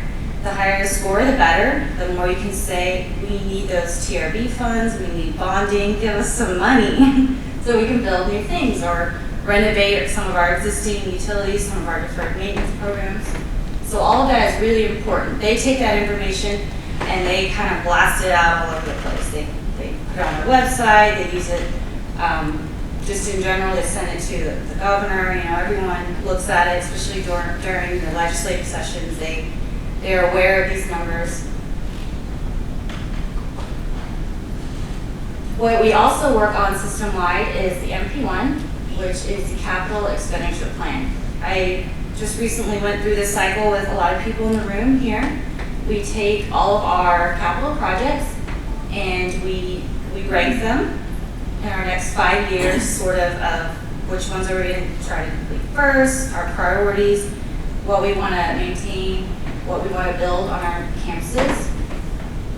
It is required by July 1st of every year. So like I said, we just finished wrapping this up. We just submitted them. They are not, I don't think the CD has actually taken that information and posted it on their website yet, but that is something they do. So anyone in this room can go there and look at it and see the kind of projects. And we also have versions that I save in my files if anyone wants a copy of that. I can provide it to them. I believe you all might have heard earlier, the MP1 projects are construction projects, renovation projects, property purchases over $1 million. And the Facilities Planning and Construction Department, we will facilitate the MP1 requests. We try to do it early on because it's really easy to kind of get the notice at the last minute and try to scramble. And we really think this is important. We want to focus, what are we going to do in the next 5 years? Let's get as many things on there as possible. And the coordinating board actually requires a project to be on this MP1 if we want to build it. So say next year we go and we try to build a new building, but we didn't actually put it in our master capital plan. They say, well, why isn't it on here? And we have to sort of give them some sort of reason, or if it's an emergency or something. They pretty much, they don't like it. So we might have to maybe delay the project a little further so they can get more information on what we need, and no one wants a delayed project. So also, I will be going over how we do the floor plans and the space inventory. Here's a little picture of these mountains here. When I first started here 8 years ago in a coordinator role, the first project that was given to us was to take all of our papers, literally stacks of papers that were all over the office, old floor plans, Excel sheets, and they said, well, we need to do something with this. This isn't working for us well. We weren't reporting our space accurately. We were getting audited by the state, and we weren't quite meeting their standards. So they wanted to improve. So here we are climbing these mountains. We got a lot of really great students here on our campus to help us, really smart students. You won't believe some of the things that they can do. And I actually have some of them here today who helped with this project. We have Tuyet and Kina over here, and Eva also helped with this project. I mean, it was all hands on deck. We must have had, I think, I don't know, maybe 20 students at one point in time. And what we would do was we'd round up, we'd go building by building, we'd bring in our old floor plans, we'd walk room by room, measure and mark our floor plans. They had red lines all over them, markups all over, walls just completely gone, columns completely shifted over. It was pretty amazing. And we went building by building, and we captured all of it, and then we had a large group of drafters that would draft them all up for us into AutoCAD files, and it was pretty remarkable. It did take about 5 years, though, to get through all of our buildings on campus. It was a very long process. But now we are able to house those AutoCAD files in Adept, which is a system to maintain really large files. And we're able to check them out. People on campus can check them out and sign them back in so they can see the AutoCAD versions of these files. And then also, I print them to an Adobe PDF, so if anyone on campus wants to see those, which is one of the most common requests I get, if someone wants to see their floor plans for their building for various reasons, I have a version of that. It's also saved in a shared drive here for anyone who needs to access those. And that moves into Famous, everyone's favorite new software. So here's a screenshot of the space information in Famous. I don't think really anyone gets to see this except for myself, but anyone who's been in Famous, it looks very similar to any of the other modules that are in there. This is just an example of one room out of the 33,000 rooms we have in the database. We have 157 buildings, and for each room, you have to list these specific key points of information. I'm showing you the first tab, but you see these multiple tabs going down. There's a lot of information that we can fit into just one room. It's pretty amazing. We have the department that it's assigned to.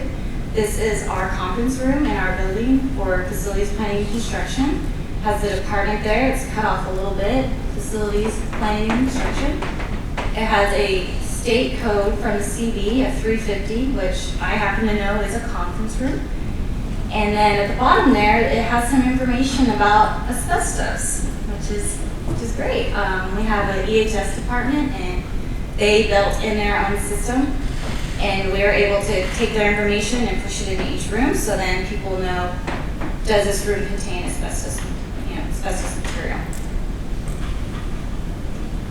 From there, we were able to take our AutoCAD files and put them into Famous as well. They have a special portion called Visual Map where we're able to house these. This is the same room, highlighted here in blue, the conference room, on our floor. And let's see at the side, has a little bit of the information there. Conference room has the department. And this is kind of a really quick way to be able to see and visualize the floor plan and then also get the space information at the same time. This links to our work order system and also the Fix-It system where people go in and they put in requests for issues that they're having in the building. So if they're not sure, they say, oh, I'm not really sure what room that is. Wow.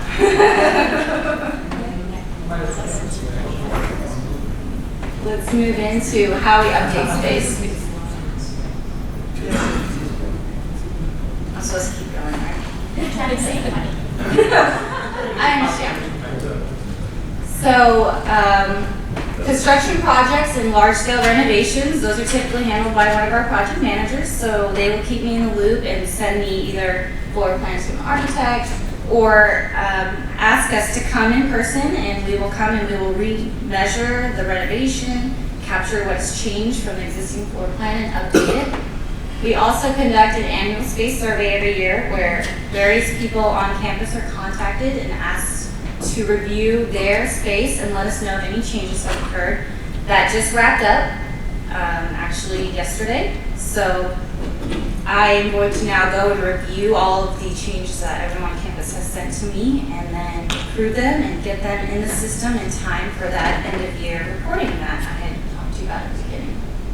Also here we have the Fix-It work order system, and with there we created a section where you can actually submit a work order to the space management team for space updates. It's called Space Information Updates, so it's there under, I think it's under the IT one or sort of below there. It's the very last one at the bottom, so it's really easy to miss. But if you want to submit one of those, it'll come directly to me and I can review it and assign it to somebody. And it's a really helpful way for us to be able to keep track of our work orders, the space requests, be able to report on them and know how many we're getting throughout the year. So that's the best avenue to submit a space update. But you can also send just a regular email or call me. People do that sometimes as well, and you can track it that way. We are almost out of time, but I would love to take any questions. Juju. Thank you for this presentation. This is very informative. I just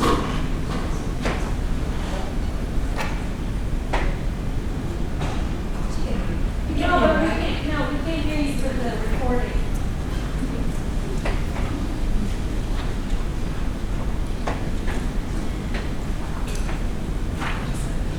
Can you hear me now? I can. Okay, so thank you for this presentation. This is very informative. My question is, are we ready at this point to suggest the size or the square feet that is associated with people's title? I don't think that is something. If you're a faculty member, you will get an office of 10 by 10. Right, so as we go into this, this next step of developing space policies for the campus, that will be one of the aspects, and something that rolls up within that would be space standards that we'll create. So it'll, we'll have certain size offices for the dean, you know, Right. will get a certain size office, and faculty and staff will have another size. So yes, that's something that we will be developing. Wonderful. Which we can hope that we can branch out to the system and the component universities too, and help them with that, create those as well. Thank you. Codes Yes. for particular square footage. So is there 10 codes or are there 1,000 codes? Well, there are all different types of codes. Right. So are there 10 codes or are there 1,000 codes? I mean, so I'm Let's thinking. go with the more of a 1,000-ish range. Okay. Yeah, potentially more. So Okay. the CD has a thick manual about this thick of different types of codes of how you can code the room. So depending on the classification, like biology classroom or FPC office, very different codes that would be needed for all of that space.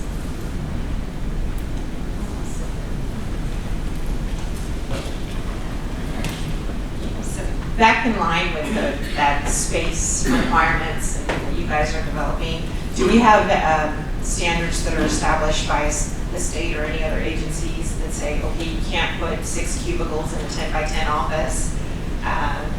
Is that something that we consider? Can't stack them one on top of the other? So I don't think the state regulates that, but it is as far as fire codes and means of egress, so that would go into building codes and not into something that the CV regulates.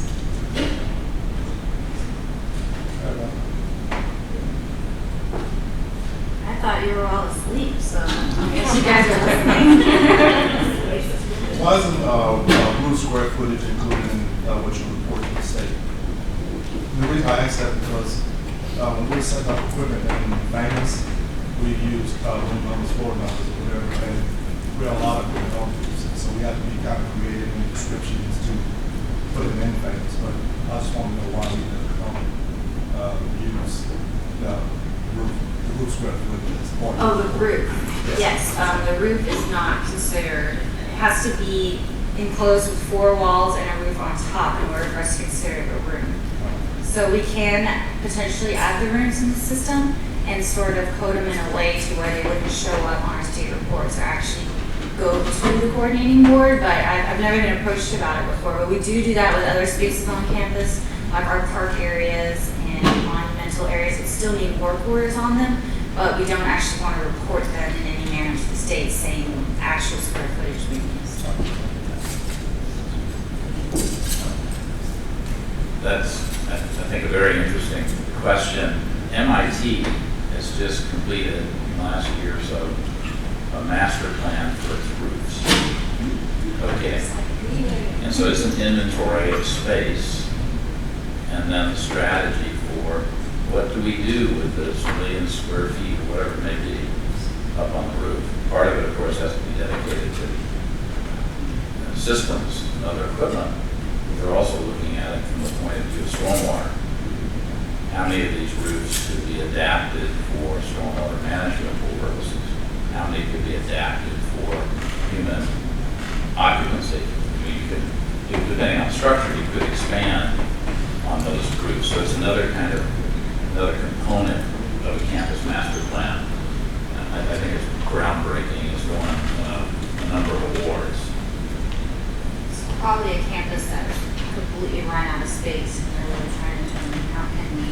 Well, plus there are a lot of engineers up at MIT. Well, there's a few there, maybe. Some ideas. Yeah. Any other questions? All right, wonderful. Thank you all.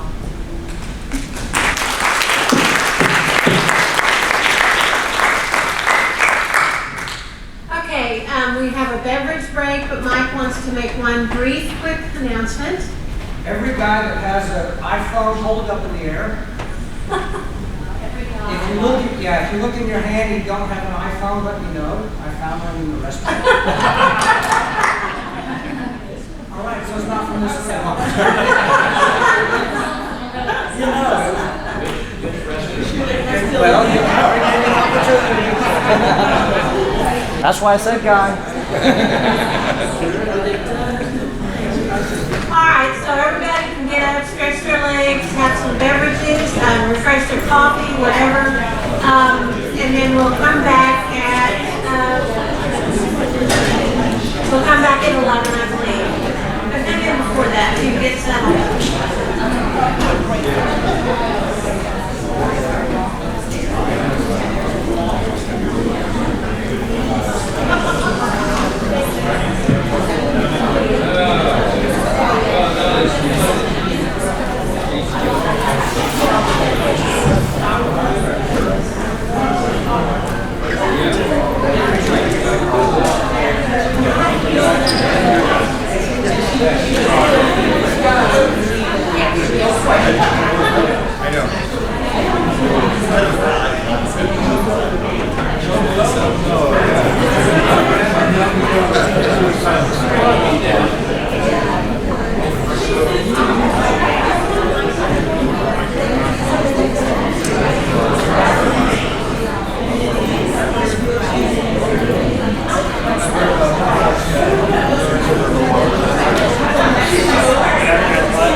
By the way, welcome to U of H.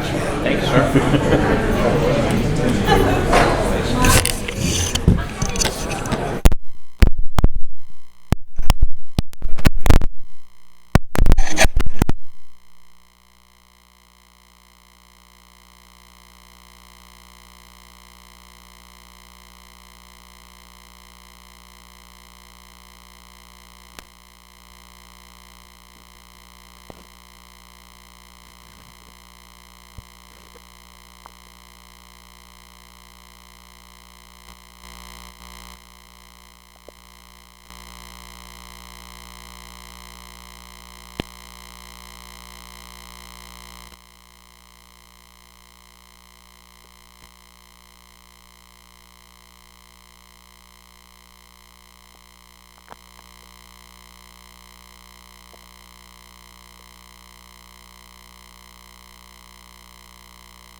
Hey everyone, we got,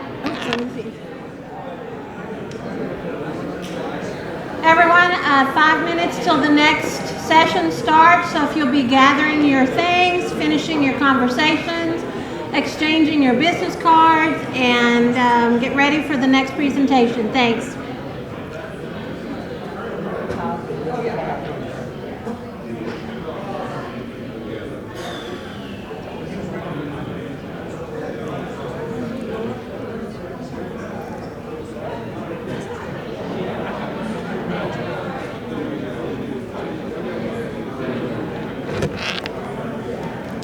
With the mic situation, they keep shutting them off to save the battery. I know, and then they hand it to people with the power off. Yeah. And I don't know if where is Ashley? That's a hot mic.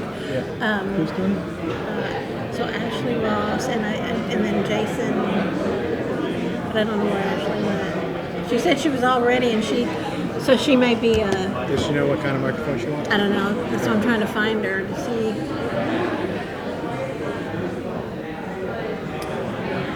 Jason, do you know what kind of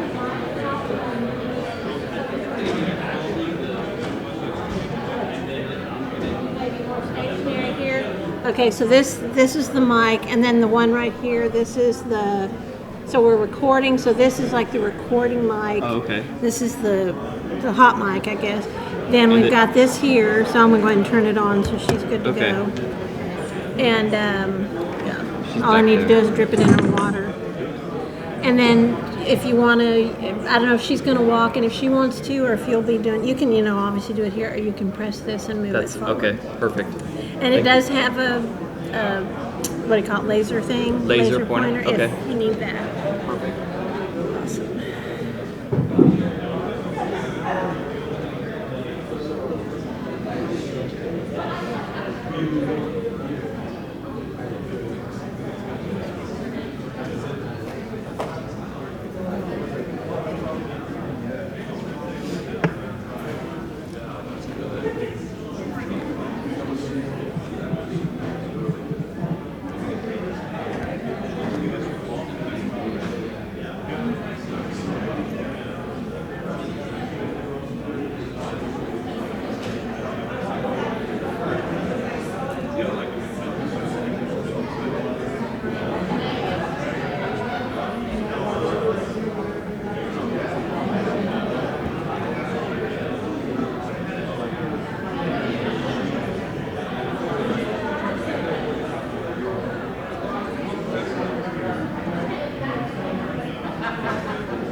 You'll end up.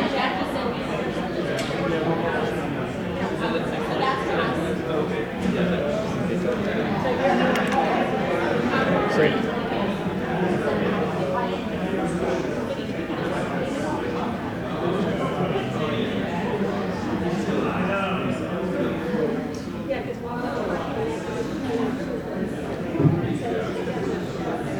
Okay. All right.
Are y'all all ready and set up? I think so, although I'm going to open this up so I...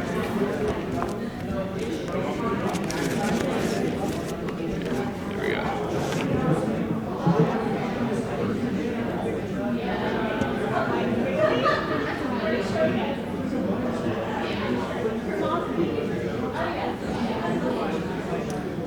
Okay, we're getting ready for our next presentation, and it's called Here's the Dirt, Digging Deep into the Office of Real Estate Services. I love that title. So we'll go ahead and get started. If everybody can return to their seats, awesome. And remember, we do have individuals that if you have questions, they'll bring a mic over to you. Make sure the mic is turned on. And I know some people speak loudly. It's not that, but we are recording in the video, and it helps get that so we don't just have mumbling in the background. We can hear everybody's questions when it's videotaped. So let's go ahead and get started. And so I'm not sure is Ashley, are you speaking first or Jason? So Jason Trippier, you want to come on up here, introduce yourself, give them a little bit more about your background, and tell us all about the dirt.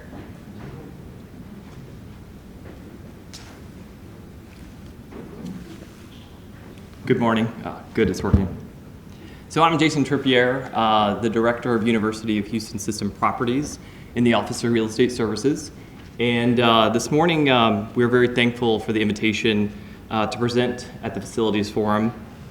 We're excited to finally meet many of the people that we've been formerly just talking to on the phone or over email, and we finally now, get to spend some time with you in person.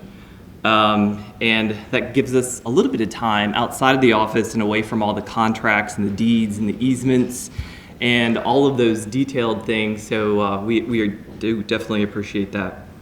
The Office of Real Estate is actually a small office. We have 4 incredible individuals who truly function as a well-oiled machine.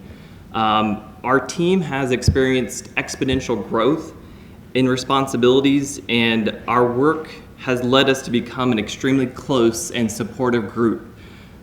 We've achieved some significant accomplishments, and we're going to share those with you today.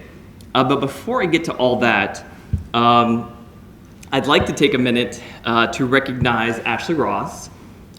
She's our executive director who started with the university system in November of 2015. And that was after 10 years of practicing law. And so Ashley's service to the system will end today as she has accepted a position with MD Anderson Real Estate's office, so luckily she won't be too far away. And I know that my real estate colleagues and anyone who's had the pleasure to work with her will agree. Ashley is an amazing person with a genuine nature, and the way I would describe it is she pulls you in like a warm hug. And so,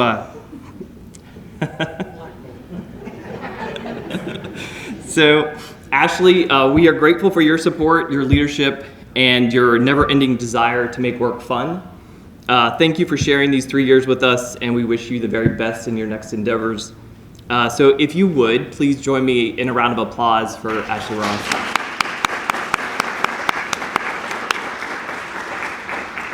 And we have a little something for you.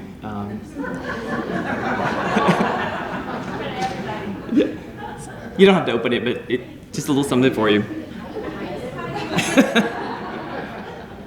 So the other individuals that I want to introduce so that you make sure that you know the faces.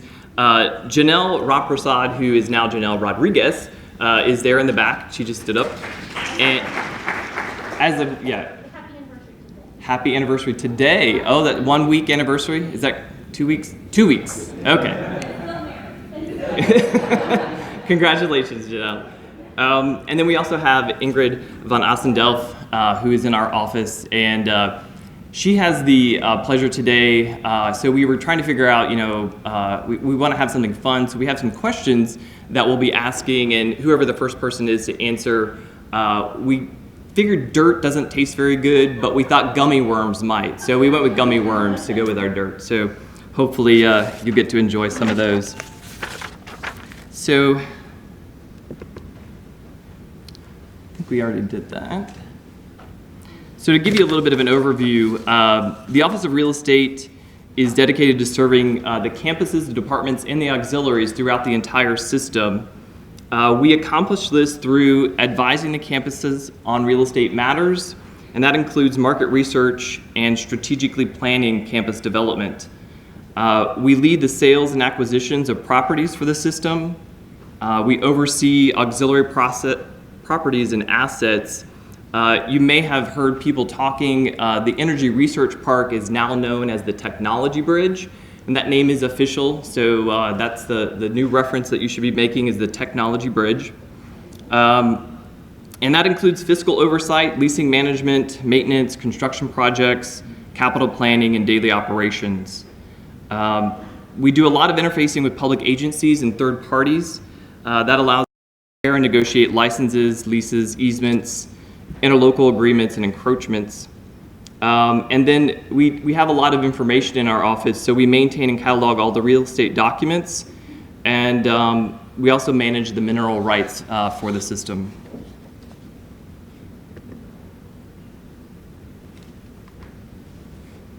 So people are always asking us, where's our dirt located and how much dirt do we have? So this gives you a little bit of an overview that we're all over the state of Texas. And this includes areas where we have land that maybe just leased. We don't necessarily own it, but we lease it. And I think we actually have a couple locations that we're working on outside of Texas right now. So we might be expanding that here in the near future. In terms of actual land, the system has about 2,500 acres, and we currently lease around 334,000 square feet. To give you a little bit of perspective, in the United States, the largest university, or the largest landholding university is Berry College in Georgia. They have 27,000 acres. And then here in Texas, Texas A&M has about 5,100 acres. So to give you an idea of where we stand. And so our first little fun question or fun fact about dirt, it's a true or false question. More Texas land is farmed than any other state in the US. So does anybody know if that's true or false? False? The answer is true. She can still. We have lots of worms, so go ahead and give them out.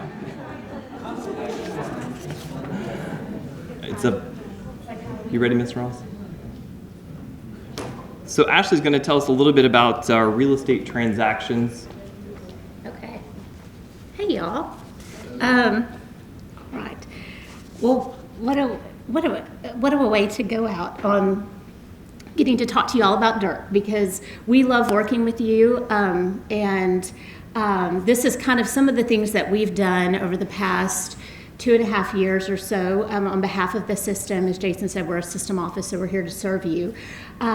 We have acquired about 20 acres for UH downtown, 16 for UH Victoria. We, of course, worked to purchase the land for the Katy campus, which will be a system building where Victoria and University of Houston will be located. And then for Clear Lake, we worked on the gift from the city of Pearland for the 21 acres for your facility there. And if this shows we're a system office for the UH campus, we acquired 0.2 acres. So I'm just saying. Anyway, we also sold the Cinco Ranch campus. So those kinds of things come through our office, and those are some of the big pieces. There are some other pieces of real estate that we get to work on that maybe aren't as obvious. We have a representative, our office, and Jason will now be the representative on the Gift Acceptance Committee, which is a committee that is run through University Advancement, but then has the UH as treasurer on it, real estate, so Jason will be there. So if there's any kind of real estate transactions, we've gotten to take them through for downtown, for Victoria, and so we're there to help you kind of make sure you've got everything together so that can go forward. We've gotten to do some unusual things, including some cell phone tower leasing. So if your campus is interested in that, you can talk to us, because now we know all about it. And I will tell you, you're still better off if you get to pick between discovering oil on your land or getting a cell phone tower. Go with the oil. But anyway, there are different things we can do. So in the last bullet, we talk about leases, use agreements, and as well as purchase and sales. A use agreement is something that in the real world we might not work with as much, but it's something that is really might be a document that's in the better interest of the university, of your university to evaluate that. So if there's a question, or you hear of a question, maybe in a meeting with your campus CFO or whatever, and that comes up, call us, because we're happy to help you understand what's the benefit of the use agreement. And because I'm being recorded, I'm not going to say that out loud, but anyway, it sometimes is better for us. Anyway, okay, we have another fun fact about dirt. Based on the 2016 census data, 6 of the 15 fastest growing cities in the country are in Texas. Mike Wheeler, can you name 2 of them? Cities, I'd say Sugar Land and San Antonio. Okay. I don't think that's on there. I'm so sorry. Yes. Midland and Odessa. I don't think that's on there. You would think, right, with all the oil and gas. But this is 2016, and I think that started to blow up about even more so in 2017. Yes. Sugar Land's not on the list. I know, right? Okay, yes. Houston and Katy. Okay. Wait, right back there. Yes, ma'am. No, this is a hard list. Okay. People are gonna boo me. Yes. New Braunfels and San Antonio. New Braunfels is one. Yay. Okay, yay. Okay. Did anyone else want to guess? Yes. Who? El Paso and Pearland. No. Jason, this is hard. It's hard, I know, I'm sorry. Okay, well, yeah. So it's Conroe, Frisco, McKinney, So kind of Austin. Georgetown, Cedar Park. Isn't that interesting how many are in, so we have Frisco and McKinney being in North Texas, Georgetown, New Braunfels, Cedar Park, around Austin. And then if you break it down, we are in the top 3 spots across the entire United States. So, Yeah, I mean, did you all know that Conroe is the fastest growing? There you go. So, I mean, Frisco too. Yeah. So, okay. Well, are you going to hand out some things? Okay. Okay. We have plenty of gummy worms. I know. It was a hard one. Anyone live in Conroe? Okay. Well, I was trying to help y'all get some gummy worms. Okay. Do you want to do this? You want me to talk about how we'll help you? Because we know that a lot of times you're not as concerned about leases and use agreements, but you're dealing with these construction projects and things on the ground, and people are going to ask you for all kinds of documents. So one of the things that you can always contact us to try to help you with is if you're working on a project and you need an easement, or you need to relocate an easement. Right now here we're with the Fertitta Center, there was a water meter easement, but because it was so renovated, that water meter easement needed to move, so we got to work with Jerry and relocate that water easement, release the other one. We've also gotten to do similar things with UH Downtown with the STEM plant, the central plant, and then UH Victoria, we got to help you with your fiber optic line running under Ben Wilson Street to go over to the sophomore housing and the Commons building. And with Clear Lake, this has been a little bit ago, but we worked with, when you were building the modular police building and you needed help with the oil and gas lines that were running there and the pipelines, and had lots of questions about what could we do on those lines, because we know there's an easement, we know there's an oil and gas line, but what do our documents let us do? So call us and we'll help you figure that out, so you can, either say it with confidence or at least say, hey, they told us. So, whatever you need. One of the things that we also are happy to do is if you're looking at a lease and you want us to help you interpret the terms, a lot of times, like for example, right now in San Antonio, they're having some problems with the building, having roof leaks, and so we're helping them understand what they're responsible for and what they're not. So clearly, if there's any issues that you have with the lease or with a landlord, please contact our office and we're happy to help you negotiate those things. Mm-hmm. I wrote down some different kinds of easements. Jason challenged me to put these to music, but I did not do that for y'all. So there's water meter, water line easements, gas lines, electric, fiber optic cables, driveways, sidewalks, signage, or landscape easements. This is a big deal, particularly if you're getting land that's not right on the main street. We're dealing with that with Victoria right now to make sure that as part of a transaction that there's a signage easement so that people will know where our stuff is. And if you're dealing with construction access and storm sewers, manholes, detention, anything like that, you're welcome to call us and reach out to us. We can help you also with surveys. And I think one of the biggest questions we get, and Janelle will tell me if I'm wrong, is what do we own? Do we own this? And that's call us, ask us. We'll try to help you figure it out. If you're ever wanting to put a sign somewhere or put a building somewhere, call us and ask us. And so we're happy to try to help. Absolutely. So you may be asking yourself, how does the process begin? I think the easiest thing is to either send us an email or give us a call and maybe just talk us through what you're thinking about or what you're going to get into, if possible, before you do, because we might have some things that we can give you as, some heads-up questions to ask and help you guide through the process. We have what we call a request for services packet. There's a copy of it in your binders that you received. And the easiest way is it's also online on our website. So we highly recommend that you go there. It's a fillable form, so you can fill it out, email it to us. It's going to help us understand your transaction. And it's going to talk about term, cost. Do you have a cost center involved? Who is the authorizing signature? It's kind of all the things that we need to be able to submit the documentation to legal. And so without those things, we can't process the documents. And just some of that might include there are board policies and that relate to construction, as you know, but that also relate to real estate transactions. So to comport with board and SAM policies, there are going to be times that we're going to require appraisals on almost every purchase. environmental work, and then a determination of whether a phase 2 environmental is done, is a wetlands assessment required, those kinds of things.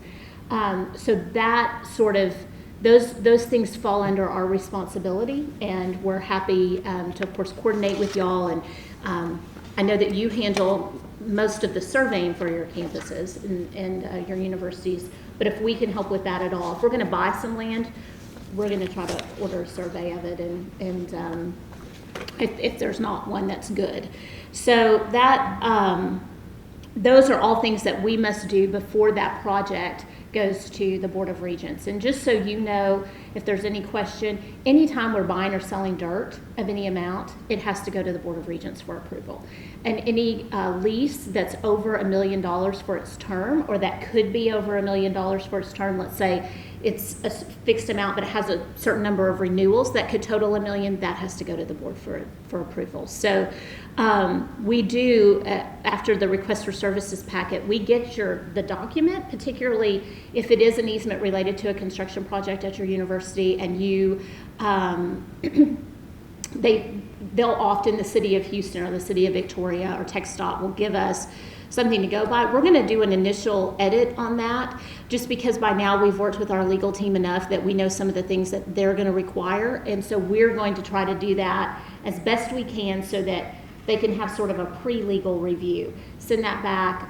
We can act as the intermediary, or you can. And then once we get something that's agreed to that incorporates all of the things that it must incorporate, being that we're a state entity, then we send it to legal for review. Y'all will, I don't know if you know, but Tiffany Melchers, who was the main attorney who reviewed real estate and construction contracts, she left U of H. Wednesday was her last day. And so Cecilia Alvarez is the one who will be handling a lot of construction contracts over there now. And then they're hiring another attorney to replace Tiffany. So, and then I think the other piece of this is after legal review, or when we're sending to legal review, the other things that we have to do. Yeah, so once we get your packet, Janelle is going to put it through risk management to make sure that all the insurance requirements have been met, or that we understand them fully and that they are outlined in the document. And she's going to check in with the fire marshal's office, because if you're leasing space, they have to go and inspect the property before you can take occupancy, which that's always the important before you take occupancy. So a lot of times we end up coming in after, but we would like to do that before. And then we have to report to UHPD regarding the Clery Act compliance. We're going to be reporting to property management about new space inventory and space management for each of your campuses, so everybody's aware of where we have space, how much we have, what type of space it is, so that it can be included on the inventories that we have. Yeah. Are y'all aware of Clery Act compliance? Okay, okay, good. Janelle, is there anything that we missed there? Because I know you're the master of all this.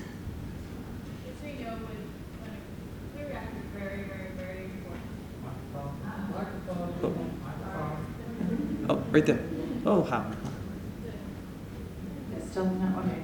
Clery Act reporting is very important. That's the reason why when I find out about space, I try to as much communicate with Dawn D'Artez as much as possible. But with the Clery Act reporting, the university can face some heavy fines and get some real backlash if we don't report stuff like that. So it's important to know where we're leasing space, where we own space, because if the harm happens there and students visit that space and we don't report it, the university can be in big trouble. So that's the importance of that. So if you guys hear, say if somebody puts in a work order or something at a location and you guys are like, oh, I've never been to this location before, make sure you contact Dawn or Office of Real Estate and say, hey, are you guys aware that this location exists? Because a lot of the times departments will lease space without contacting the Office of Real Estate or without contacting facilities, and we don't know about it, and students are visiting the space, and it's to protect the university, so it's very important. Even if you call and we say, yes, we know about it, great. But if you know that's your first time there and you have never been there, make sure you contact us and let us know. I can tell by faces that sometimes you don't know either, right? Right. And you're like, well, how lovely, we're over here. Yeah. Go ahead. Okay, just the last piece is, this is what that form kind of looks like. It's on our website. But to let you know that we keep a list of who we send completed documents to. They have to go to business services, the treasurer, because of reporting if they're TRBs and just different things, to the System Clery Act administrator. Oh goodness. Risk management, all sorts of people get copies, and we want to make sure that the people at each of the component universities have copies as well. So for the most part, you've told us that, but if that ever needs to change, please tell us, and we'll just amend it and make sure that they get it, so you're not stuck having to remember to forward things. We're happy to do that for you, and just once everything's tied up, we process it through for signature. Once it's all tied up, we want to make sure that original, a copy gets back to legal, so they're aware of what we're contracted for, and those kinds of things. So let us know if other people need to get copies of documents. So, okay. So we don't have a whole lot more to go over, so I just wonder if there's questions so we can take some time for that. Right here. This may require you to go back a little bit. The issue of what we own in campus is proper, just the way we think of the university system versus the amount of leaseholds or property owned that are scattered around it. Maybe you have the chart that you showed, indicative of that mix. So, if you just call out the ones that are unique, I'm familiar with the Coastal Research Center, familiar all the way down to Katy, with Bastrop, Burnett, etc. So we have some gift properties, and most of those gift properties are what we consider surplus, and they're actually on the market for sale. We have a contract on a couple of them, so we're hoping that they'll actually be moving off of our list. Those are gifts that the university has received, and once the sale is completed, then those funds will be directed to the department that they were gifted to. And yeah, that's Bastrop, Benton, those are all gift properties. And then leases that are not on campus properties. You have acreage here of ownership down below. That's the square footage. So that's listed by campus, how much square footage they're leasing outside of their campus. What gives rise to those leases? I think a lot of it is, for example, with UH Downtown, they have a program with Lone Star College, and so they offer classes at Lone Star College's Northwest campus. So it's just a way to make life easier for students. UH Victoria right now has lease space in Katy while we wait for the opening of the Katy building, and so that's just to make sure their presence has continued in Katy in this time since we sold Cinco Ranch and before the Katy building opens. So a lot of it is just to, I think there's been a focus to, and David, tell me if I'm wrong, but to put classes where students want them and where they are, what makes it most convenient for them.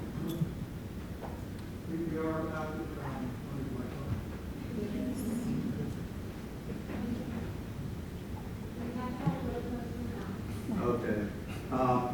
Yeah, UH Downtown is out in the Northwest at the Lone Star College, University Park site, and we've got a floor and a half. I think actually U of H, if you look at that 144,000 square feet, a big chunk of that is U of H, because what we have is I think a floor and a half, and the floor is 25,000 square feet. So they're showing there 37,000 is just the UH piece, but U of H, the UH Downtown piece. So U of H has left that site, but they still have that lease, right? Yes. Yeah. So anyway, someone else have a question? I have a question I was going to ask. Well, to his question about what gives rise to that, would you say it's to put classes where students are? That's absolutely what it is. And there's still that, it's an interesting time where because more and more online is what students are choosing. So these remote sites, but certainly when we got involved with them 20 years ago, it seemed like they were going to be very important. And they're still important. And we have important partnerships with the community colleges, and so being co-located with them It's a feeder relationship, so a lot of those Lone Star students feed right into UH downtown at the northwest side. And we have departments that, for example, Health and Human Performance, they have a lease in the medical center, and then they also have a lease on Westheimer that just started. And so they're doing research in the community where individuals are coming into their sites based on the research that the faculty are doing. I have 3 quick questions. What is the Coastal Research Center? Interesting. 2/5 of our total property in the system. Is that a Clear Lake thing, or is that a UH thing, or what is that? 1,000 acres. Main campus. It's UH, yeah. It is research, and I think that Coastal Center might be a little generous. It's in Lamarck. City. Lamarck. It's in Lamarck. Not even League City. It's in Lamarck, and it is coastal prairie grass is what we're looking at. It's adjacent to the ship channel, so it's in that area. Sounds beautiful. My other question was, Jason mentioned mineral rights early on. You guys get involved with mineral rights. Does UH system have much going on? And I ask this because I remember, I've been here a while, just like Steve over here.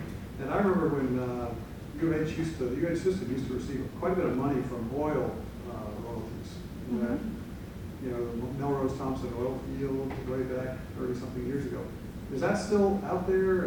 Is there much going on with mineral rights in the U of H system?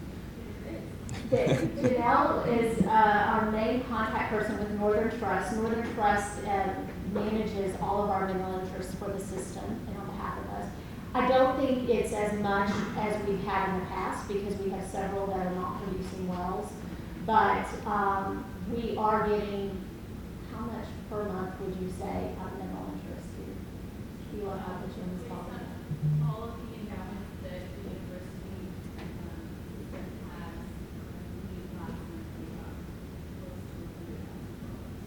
So 100,000 per month about. So,